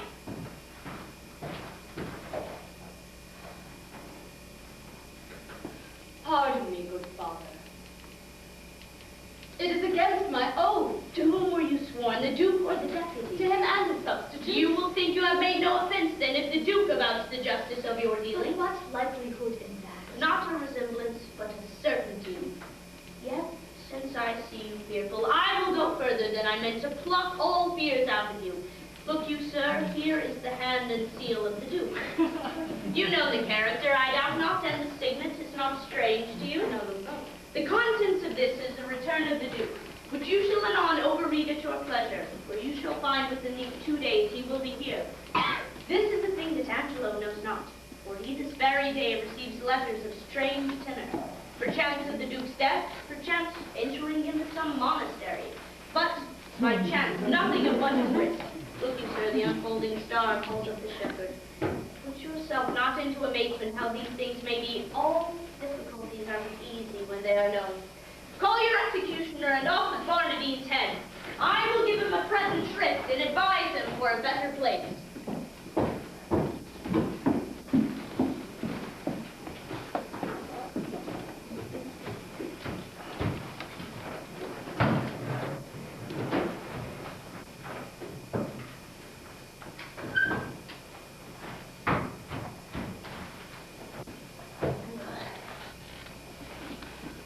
I'm as well acquainted here as I was in our own house of profession. One would think we were Mr. Overdone's own house, for here be many of our old customers.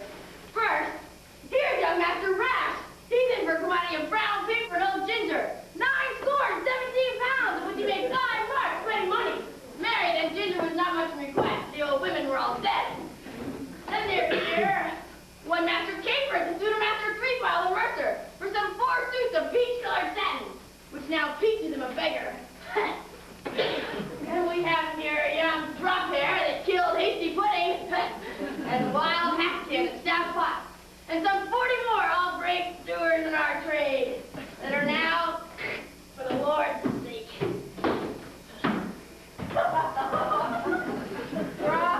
Bring Barnardine hither.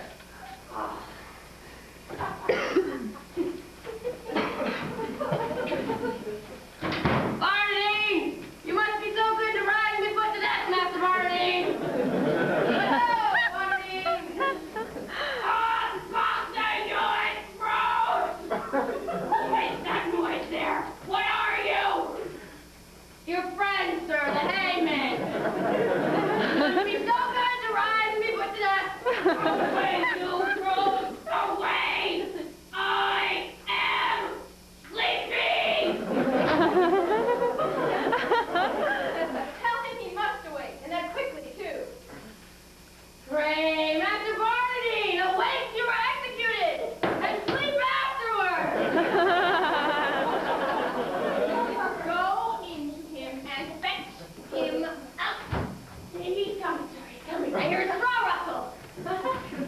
Is the axe upon the block, sirrah? Very ready, sir.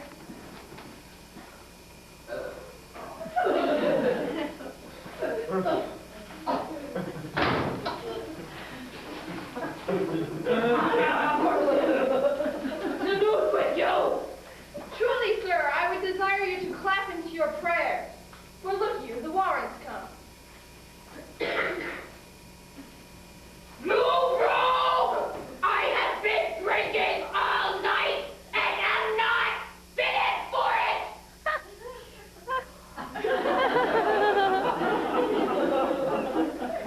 Pray, sir. All the better for it. He that drinks all night and is hanged betimes the morning may sleep the sounder all the next day. Look you, sir, here comes your ghostly father. Do we just now think you?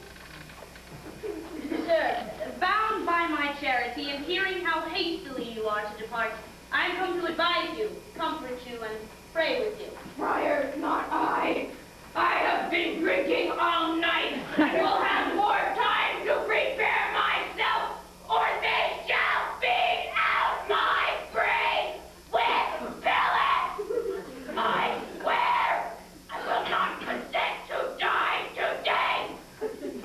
Sir, you must, and therefore I beseech you, with you on the journey you shall go. I swear I will not die today for any man's persuasion. Let's hear you. Not a word. If you have anything to say to me, come to my ward, for this will not I today. Unfit to live or die. Rattle hard after him, fellows. Bring him to the block.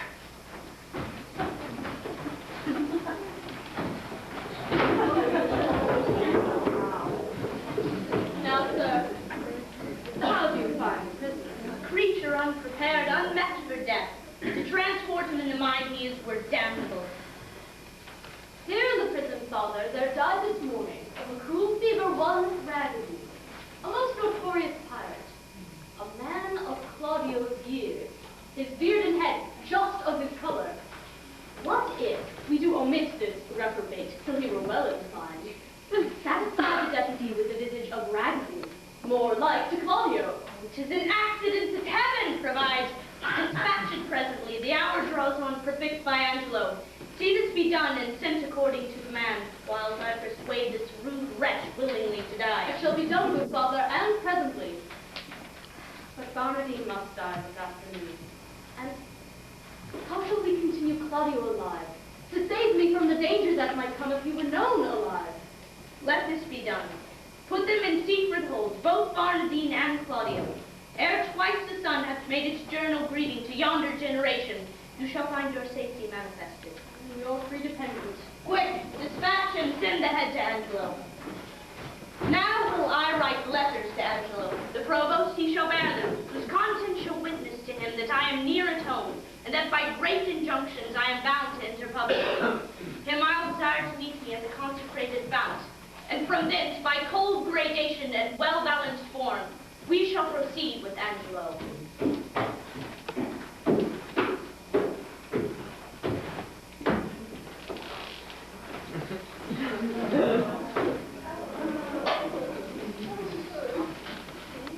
Here's the head. I'll carry it myself. Convenient is it.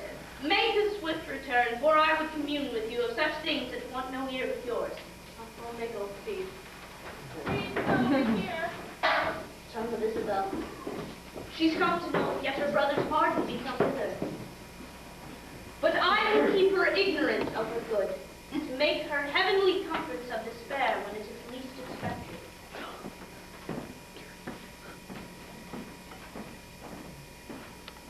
Oh, how are you?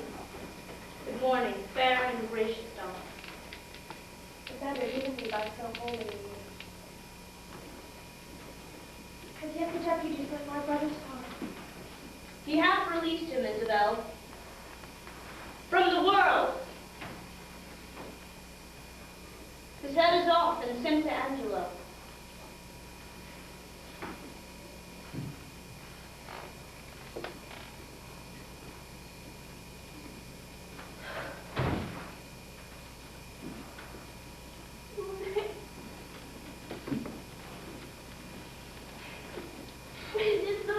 It is no other. Show your wisdom, daughter, in your close patience. Oh, I will see him and look at his eyes. You shall not be admitted to his sight.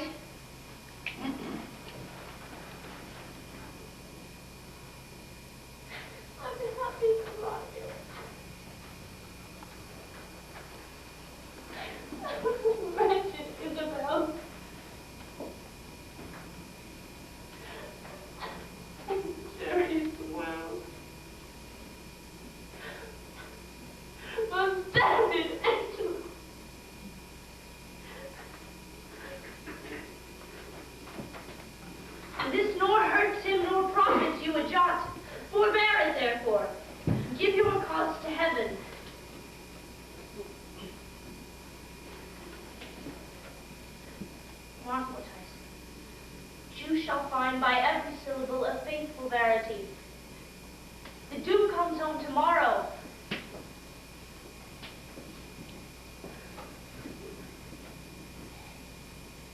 Dry your eyes.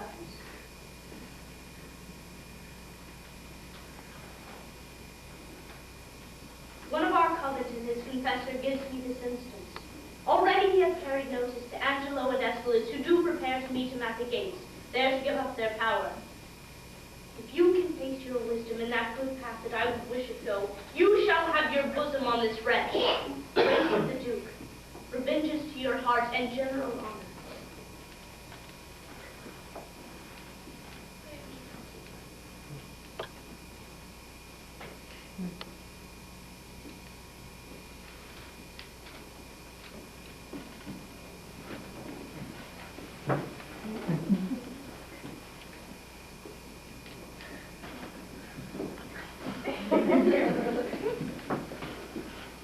This letter then to Friar Thomas give. 'Tis he that sent me of the Duke's return. Say by his token I desire his company at Mariana's house tonight. Her cause endures, I'll perfect him withal, and he shall bring me before the Duke, and to the head of Angelo accuse him home and home. For my poor self, I am combined by a sacred vow, and shall be absent. Endure this letter. Command these fretting waters from your eyes with a light heart. Trust not my holy order if I pervert your course. Who's here? Good even, Friar. Where's the provost? Not within. Pretty Isabella, I'm pale at my heart to see thine eyes so red. Thou must be patient.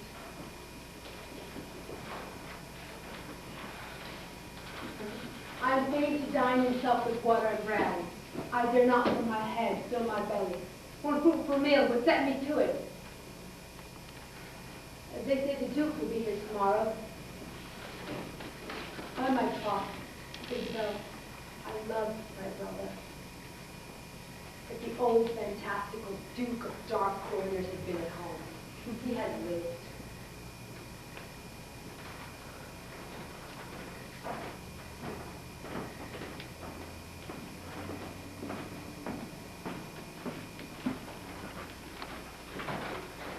Sir, the Duke is marvelous, little beholding to your reports, but the best is, he lives not in them. Friar, thou knowest not the Duke so well as I. He's a better woodman than thou takest him for. You'll answer this one day, fare you well. Nay, tarry, I'll go along with you. I can tell you pretty tales of the Duke. Sir, you have told me too many of him already, if they be true. If not true, none were enough. I was once before him for getting a wench with child. Did you, such a thing? Yes, Mary, did I? But I was fain to forswear it. They else would have married me to the rotten meddler. Sir, your company is fairer than honest. Rest you well. By my troth, I'll go thee to Elaine den. If body talk offends you, we'll have very little of it. Nay, Friar, I am a kind of burr. I shall stick.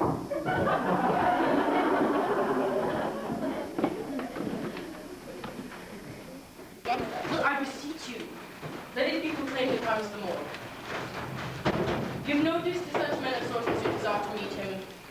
I'll call you at your house. I will, sir. Farewell.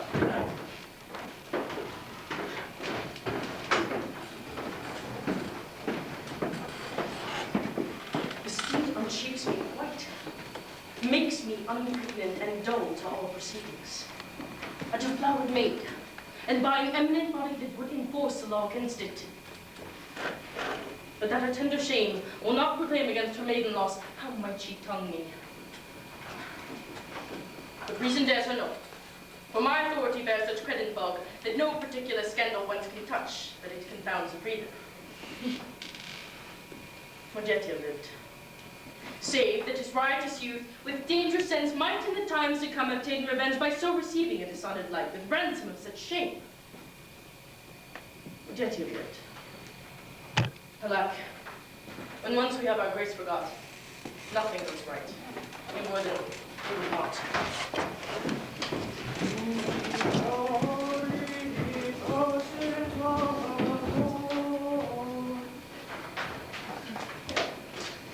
These letters, at a fit time, deliver me. The provost knows our purpose and our plot. The matter being put, keep your special drip and hold you ever to our instruction. Though you do blench from this to that, as cause does minister. It shall be speeded well. Speak so indirectly, I am loath. I would say the truth, but to accuse him so, that is your part. Yet I am advised to do what he says, to bail for purpose. He rules by him. Besides, he tells me that if peradventure you speak against me on the adverse side, I should not think it strange, for 'tis a thing that bitters will sweeten him. And which Friar Thomas was peace the friars. Come, I have found you are a stand most fit that you'll have such benefit of the Duke that he shall not pass you. The citizens have hent the gates and very near upon the Duke entering, so therefore hence away.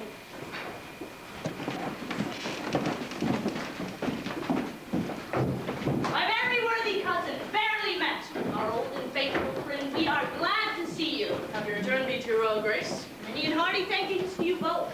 We have made inquiry of you here, and we hear such goodness of your justice that our soul cannot but yield you forth to public thanks before running more acquittal.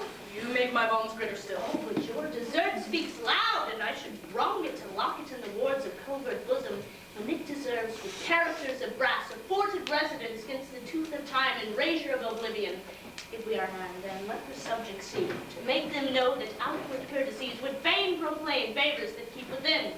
Come, Aeschylus, we must walk by us on our other hand. And good supporters are you.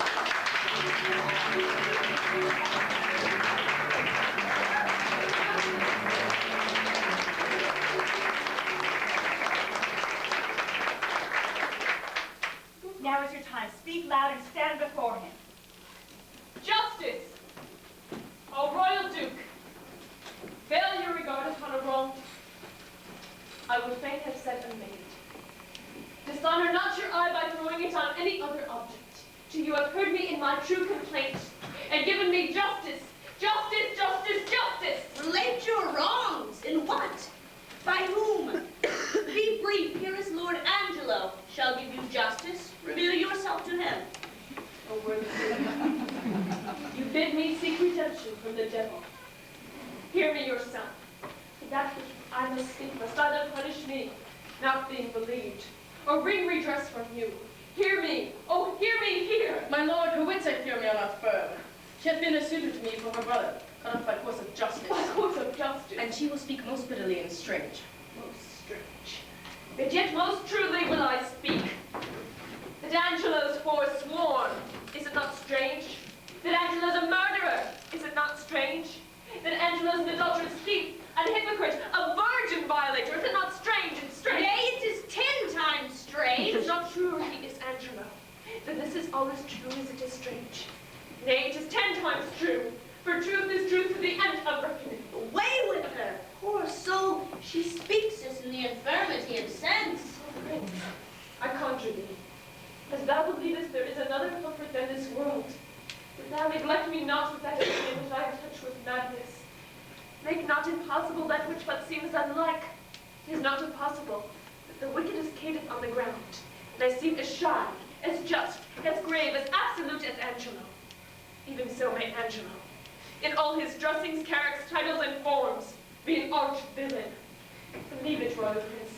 If he be less, he's nothing. If he is more, had I more neighbor. By mine honesty, if she be mad, as I believe no other, her madness hath the oddest frame of sense, such a dependency of thing on thing as e'er I heard in madness. Oh, gracious Duke, harp not on that. Nor do not banish reason for inequality, but let your reason serve to make the truth appear where it seems hid, and hide the false seems true. Many that are not mad have sure more lack of reason.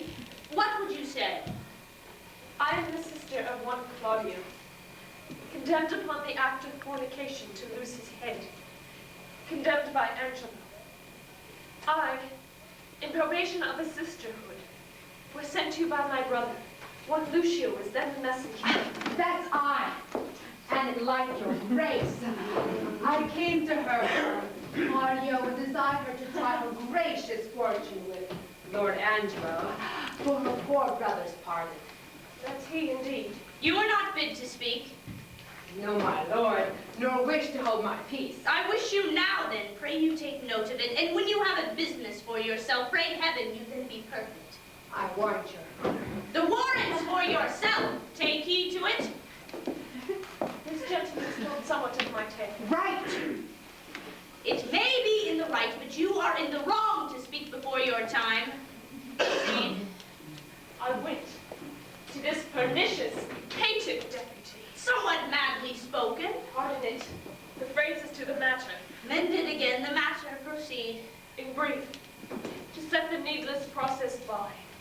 How I persuaded, how I prayed and kneeled, how he refelled me, and how I replied, for this was of much length. The vile conclusion I now begin with grief and shame to utter. He would not, but by gift of my chaste body, to his concupiscible intemperate lust release my brother. And after much debatement, my sisterly remorse confutes my honor, and I did yield to him. But the next morn betimes, his purpose surfeiting, he sends a warrant for my poor brother's head. This is most likely. Oh, that were as like as it is true. By heaven, fond wretch, thou knowest not what thou speakst, or else thou art suborned against his honor in hateful practice. First, his integrity stands without blemish. Next, it imports no reason that with such vehemency he should pursue faults proper to himself. If he had so offended, he would have weighed thy brother by himself and not have cut him off. Someone has set you on. Confess the truth and say by whose advice thou camest here to complain. And is this all? Then, O you blessed ministers above, keep the impatience. With ripened time, unfold the evil which is here wrapped up in countenance. Heaven shield your grace from woe. As I, thus wronged, my son will be. I know you'd fain be gone, an officer to prison with her. Shall we thus permit such a blasting and scandalous breath to fall on him so near us? But this needs must be a practice. Who knew of your intent in coming hither? One that I would were here. Friar Lauder.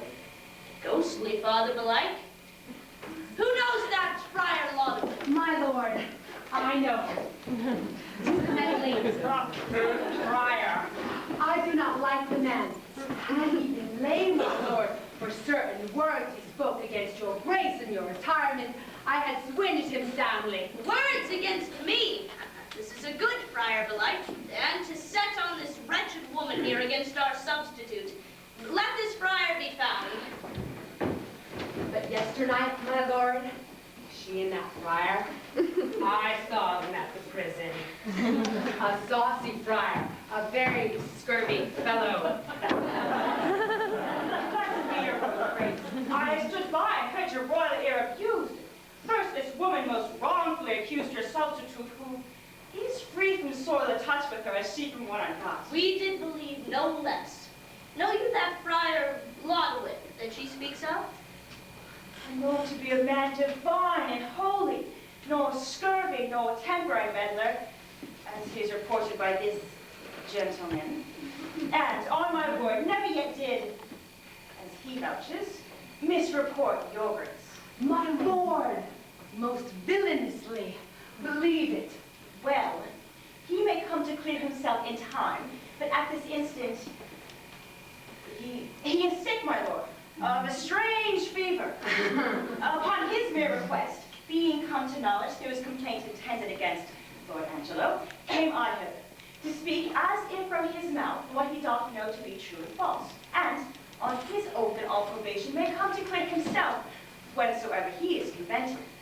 But first, for this woman to justify this worthy nobleman who has been so personally and vulgarly accused, her shall you hear disproved to her eyes till she herself confess it. Good friar, let's hear it.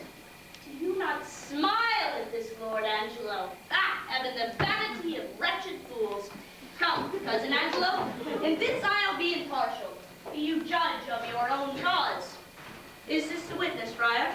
First, let her show her face, and after speak. Pardon, my lord, I will not show my face until my husband bid me. What, are you married? No, my lord. Are you a maid? No, my lord. A widow, then? Neither, my lord. Why, you are nothing, then, neither maid, widow, nor wife. My lord, she may be a punk, for many of them are neither maid, widow, nor wife. Silent,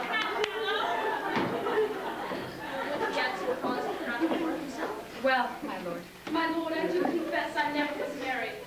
And to confess besides, I am no maid. I have known my husband, but my husband knows not that he ever knew me. He was drunk then, my lord. It can be no better.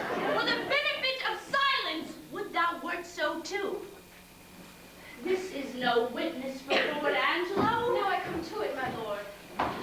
She that accuses him of fornication doth in self-same manner accuse my husband, and charges him with the time, my lord, when I propose I had him in mine arms with all the effect of love. Charges you more than me? Not that I know. No, you say your husband. Why, just, my lord, and that is Angelo, who thinks he knows he never knew my body, but knows he thinks he knows Isabel's. This is a strange abuse. My husband did me. Now I will unmask.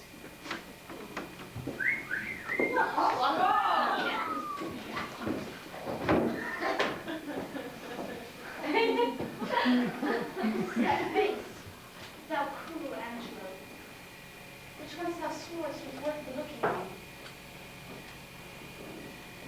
This is that hand with which a vowed contract was once fast belocked in thine.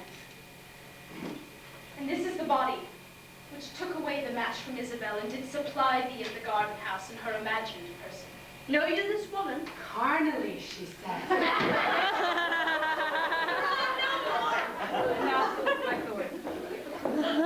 My lord, I must confess I know this woman. It was 5 years since there was some speech of marriage betwixt myself, which was broke off. Partly because her promised proportions came short in composition, but in cheek, because her reputation was disvalued in levity, since which time of 5 years I never spake with her, saw her, nor heard from her upon my faith and honor. Noble prince, as there comes light from heaven, as words from breath, as there's sense in truth and truth in virtue, I am affianced this man's wife, as strongly as words can make up vows. And my good lord, but Tuesday night last gone, in this garden's house, he knew me as a wife. As this is true, let me in safety raise me from my knees, or else forever be confixed here, a marble monument. I did but smile till now. My lord, give me the scope of justice. My patience here is touched, and I do perceive these poor informal women to be nothing more than instruments of some more mightier member than sets them on. Let me have way, my lord, to find this practice out. I, with my heart, and punish them to your height of pleasure. Foolish friar, and thou, pernicious woman, compact with her that's gone, thinkest thou thy oaths, though they would swear down each particular saint, were testimonies against his worth and credit that sealed in approbation? You, Lord Aeschylus, stand with my cousin, lend him your kind pains to find out his abuse, whence 'tis derived. There's another friar that set them on. Let him be sent for.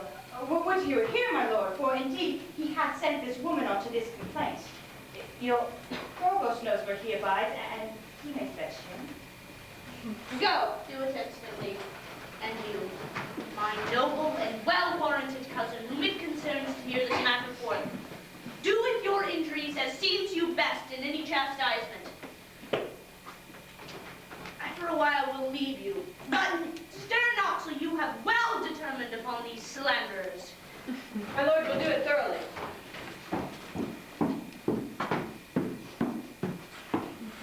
Signor Lucio, did not you say you knew this Friar Lodowick to be a dishonest person? Cuculis non facit monachum. Honest in nothing but in his clothes. And one that hath spoke most villainous speeches of the Duke. We shall entreat you to abide here till he come, and enforce them against him. We will find this friar a notable fellow. As any in Vienna, on my word. Bring that same Isabel here once again. I will speak with her. I pray you, my lord, give me these 2 questions. You will see how I shall handle her. Not better than he by her own report.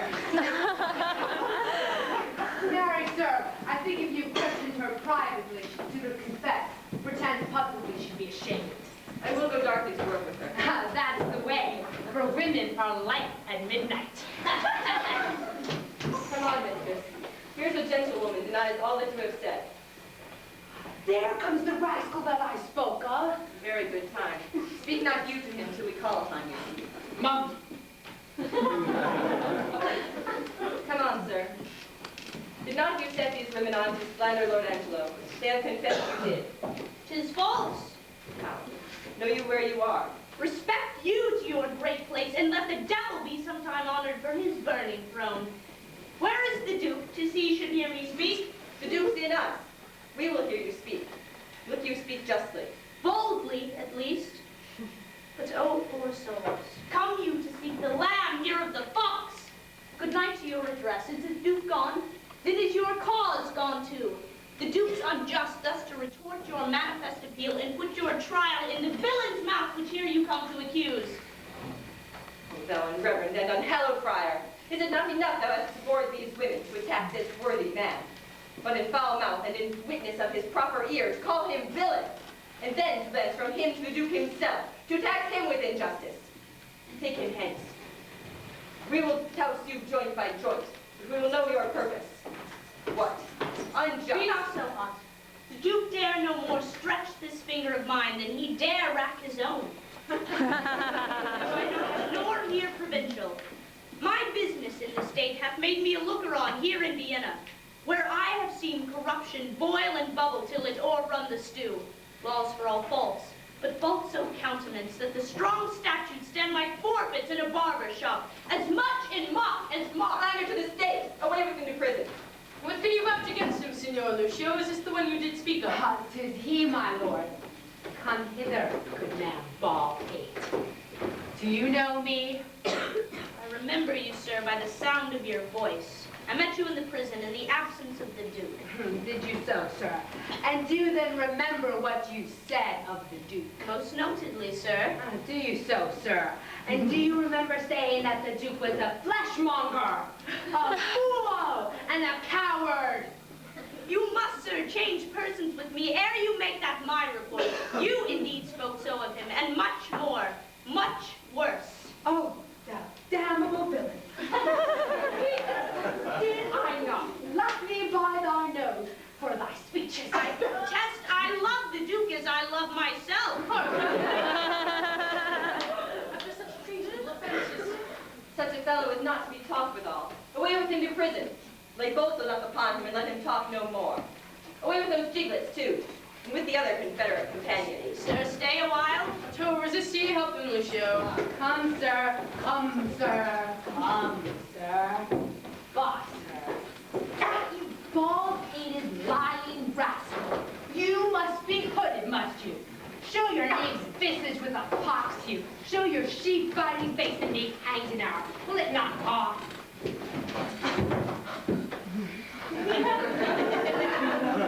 Thou art the first knave that e'er madest a Duke.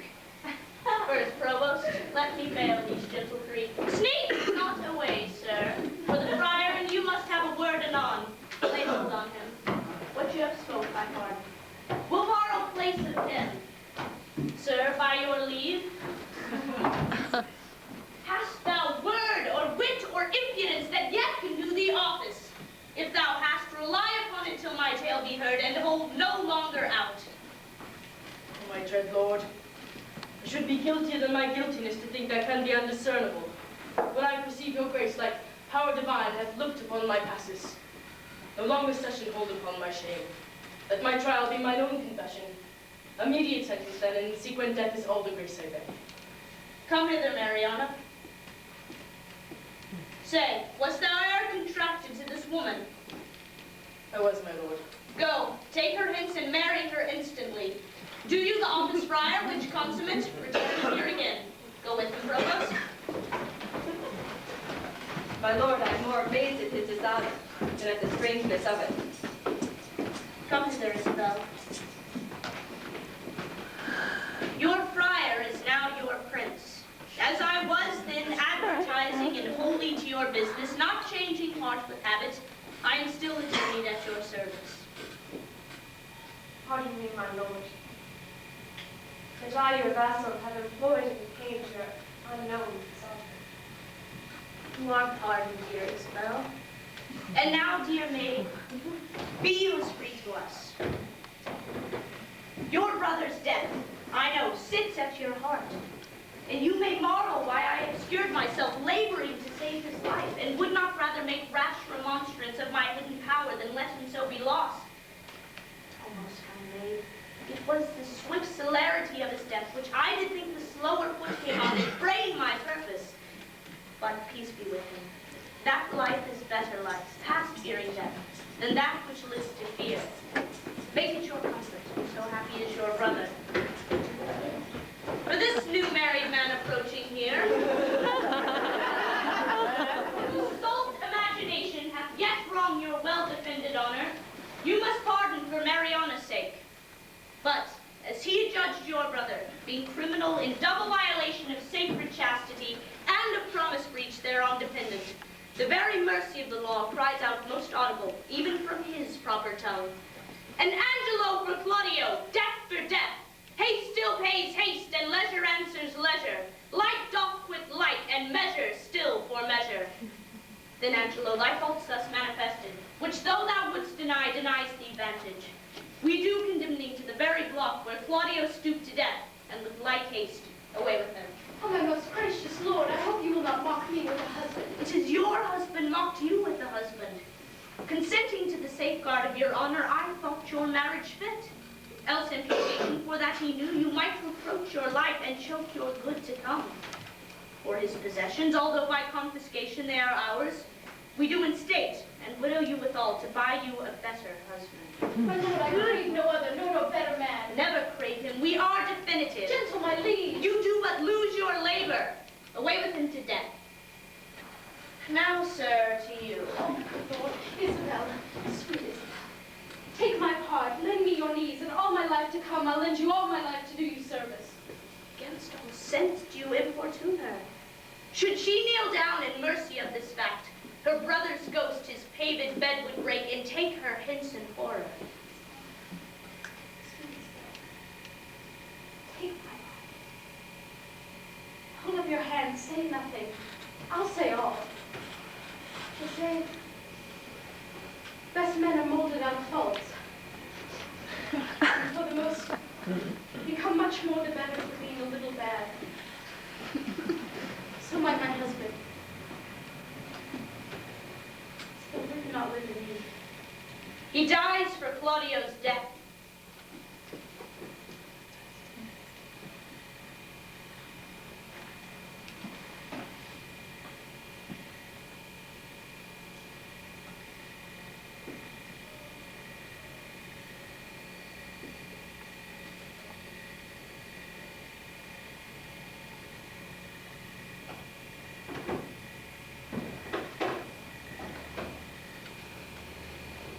Thus found to his son. Look, if it please you, on this man condemned as if my brother lived. I partly think a due sincerity did govern his needs till he did look on me. Since it is so, let him not die. My brother had but justice in that he did the thing for which he died. For Angelo, his act did not o'ertake his bad intent. It must be buried, but as an intent that perished by the way. Thoughts are new subjects. Intents but merely thoughts. Feeling. Your suit's unprofitable. Stand up, I say. I have bethought me another fault. How came it Claudio was beheaded at an unusual hour? It was commanded so. Had you a warrant for the deed? Nay, my good lord, it came by private message. For which I do discharge you of your office. Give up your keys. Pardon, noble lord. I thought it was a fault, but knew it not. Yet did bethink me after more advice. For testimony whereof, one in the prison who should by private order else have died, mercy. His name's Barnaby. Wouldst thou had done so by Claudio? Go, fetch him hither. Let me look upon him. I am sorry that one so learned and so wise as you, Lord Angelo, has still appeared, should slip so grossly, both in the heat of blood and in the lack of tempered judgment afterwards. I am sorry that such sorrow I procure, and so deep it sticks in my penitent heart, that I crave death more willingly than mercy is my deserving, and I do it. Which is that Barnardine? This, my lord. There was a friar told me of this man. Sirrah, thou art said to have a stubborn soul that apprehends no further than this world, and swearest thy life accordingly. Thou art condemned, but for those earthly faults, I quit them all, and pray thee take this mercy to provide for better times to come. Friar, advise him, I leave him to your hands. What muffled fellow's that? This is another prisoner I have saved, who should have died when Claudio lost his head. It's like almost to Claudio as to himself.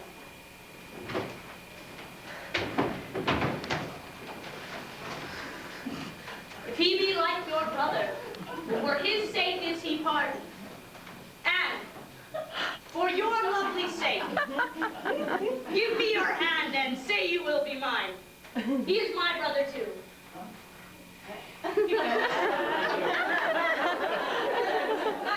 Bitter time for that. By this Lord Angelo perceives he's safe. Methinks I see a quickening in his eye. Well, Angelo, your evil quits you well. Look that you love your wife, her worth yours. I find an apt remission in myself. And yet, here is one in place I cannot pardon. You, Sirrah, that knew me for a fool, and asked, one of all luxury, a coward, a madman, wherein have I so deserved of you that you extol me thus? Hey, sir. I spoke it, but according to the trick, if you will hang me for it, you may. But I had rather, if it would please you, I might be whipped.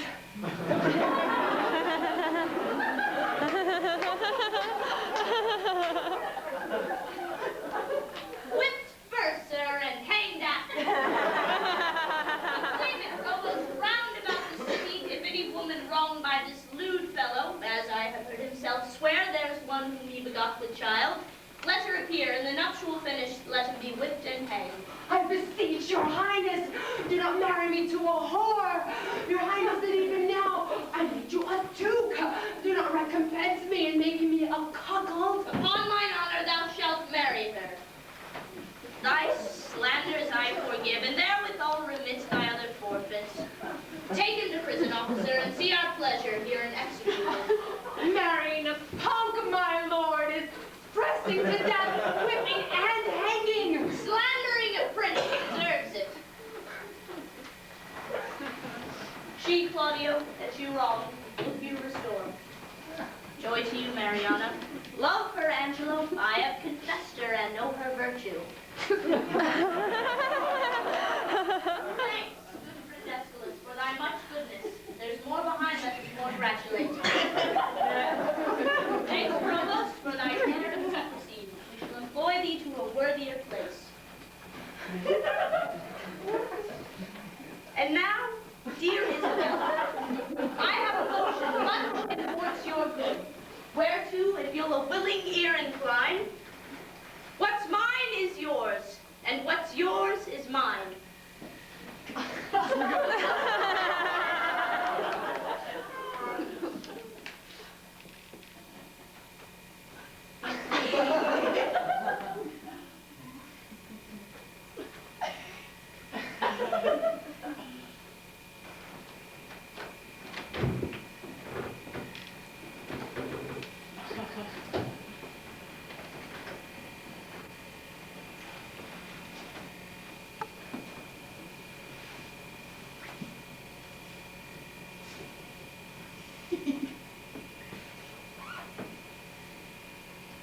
Is there no remedy?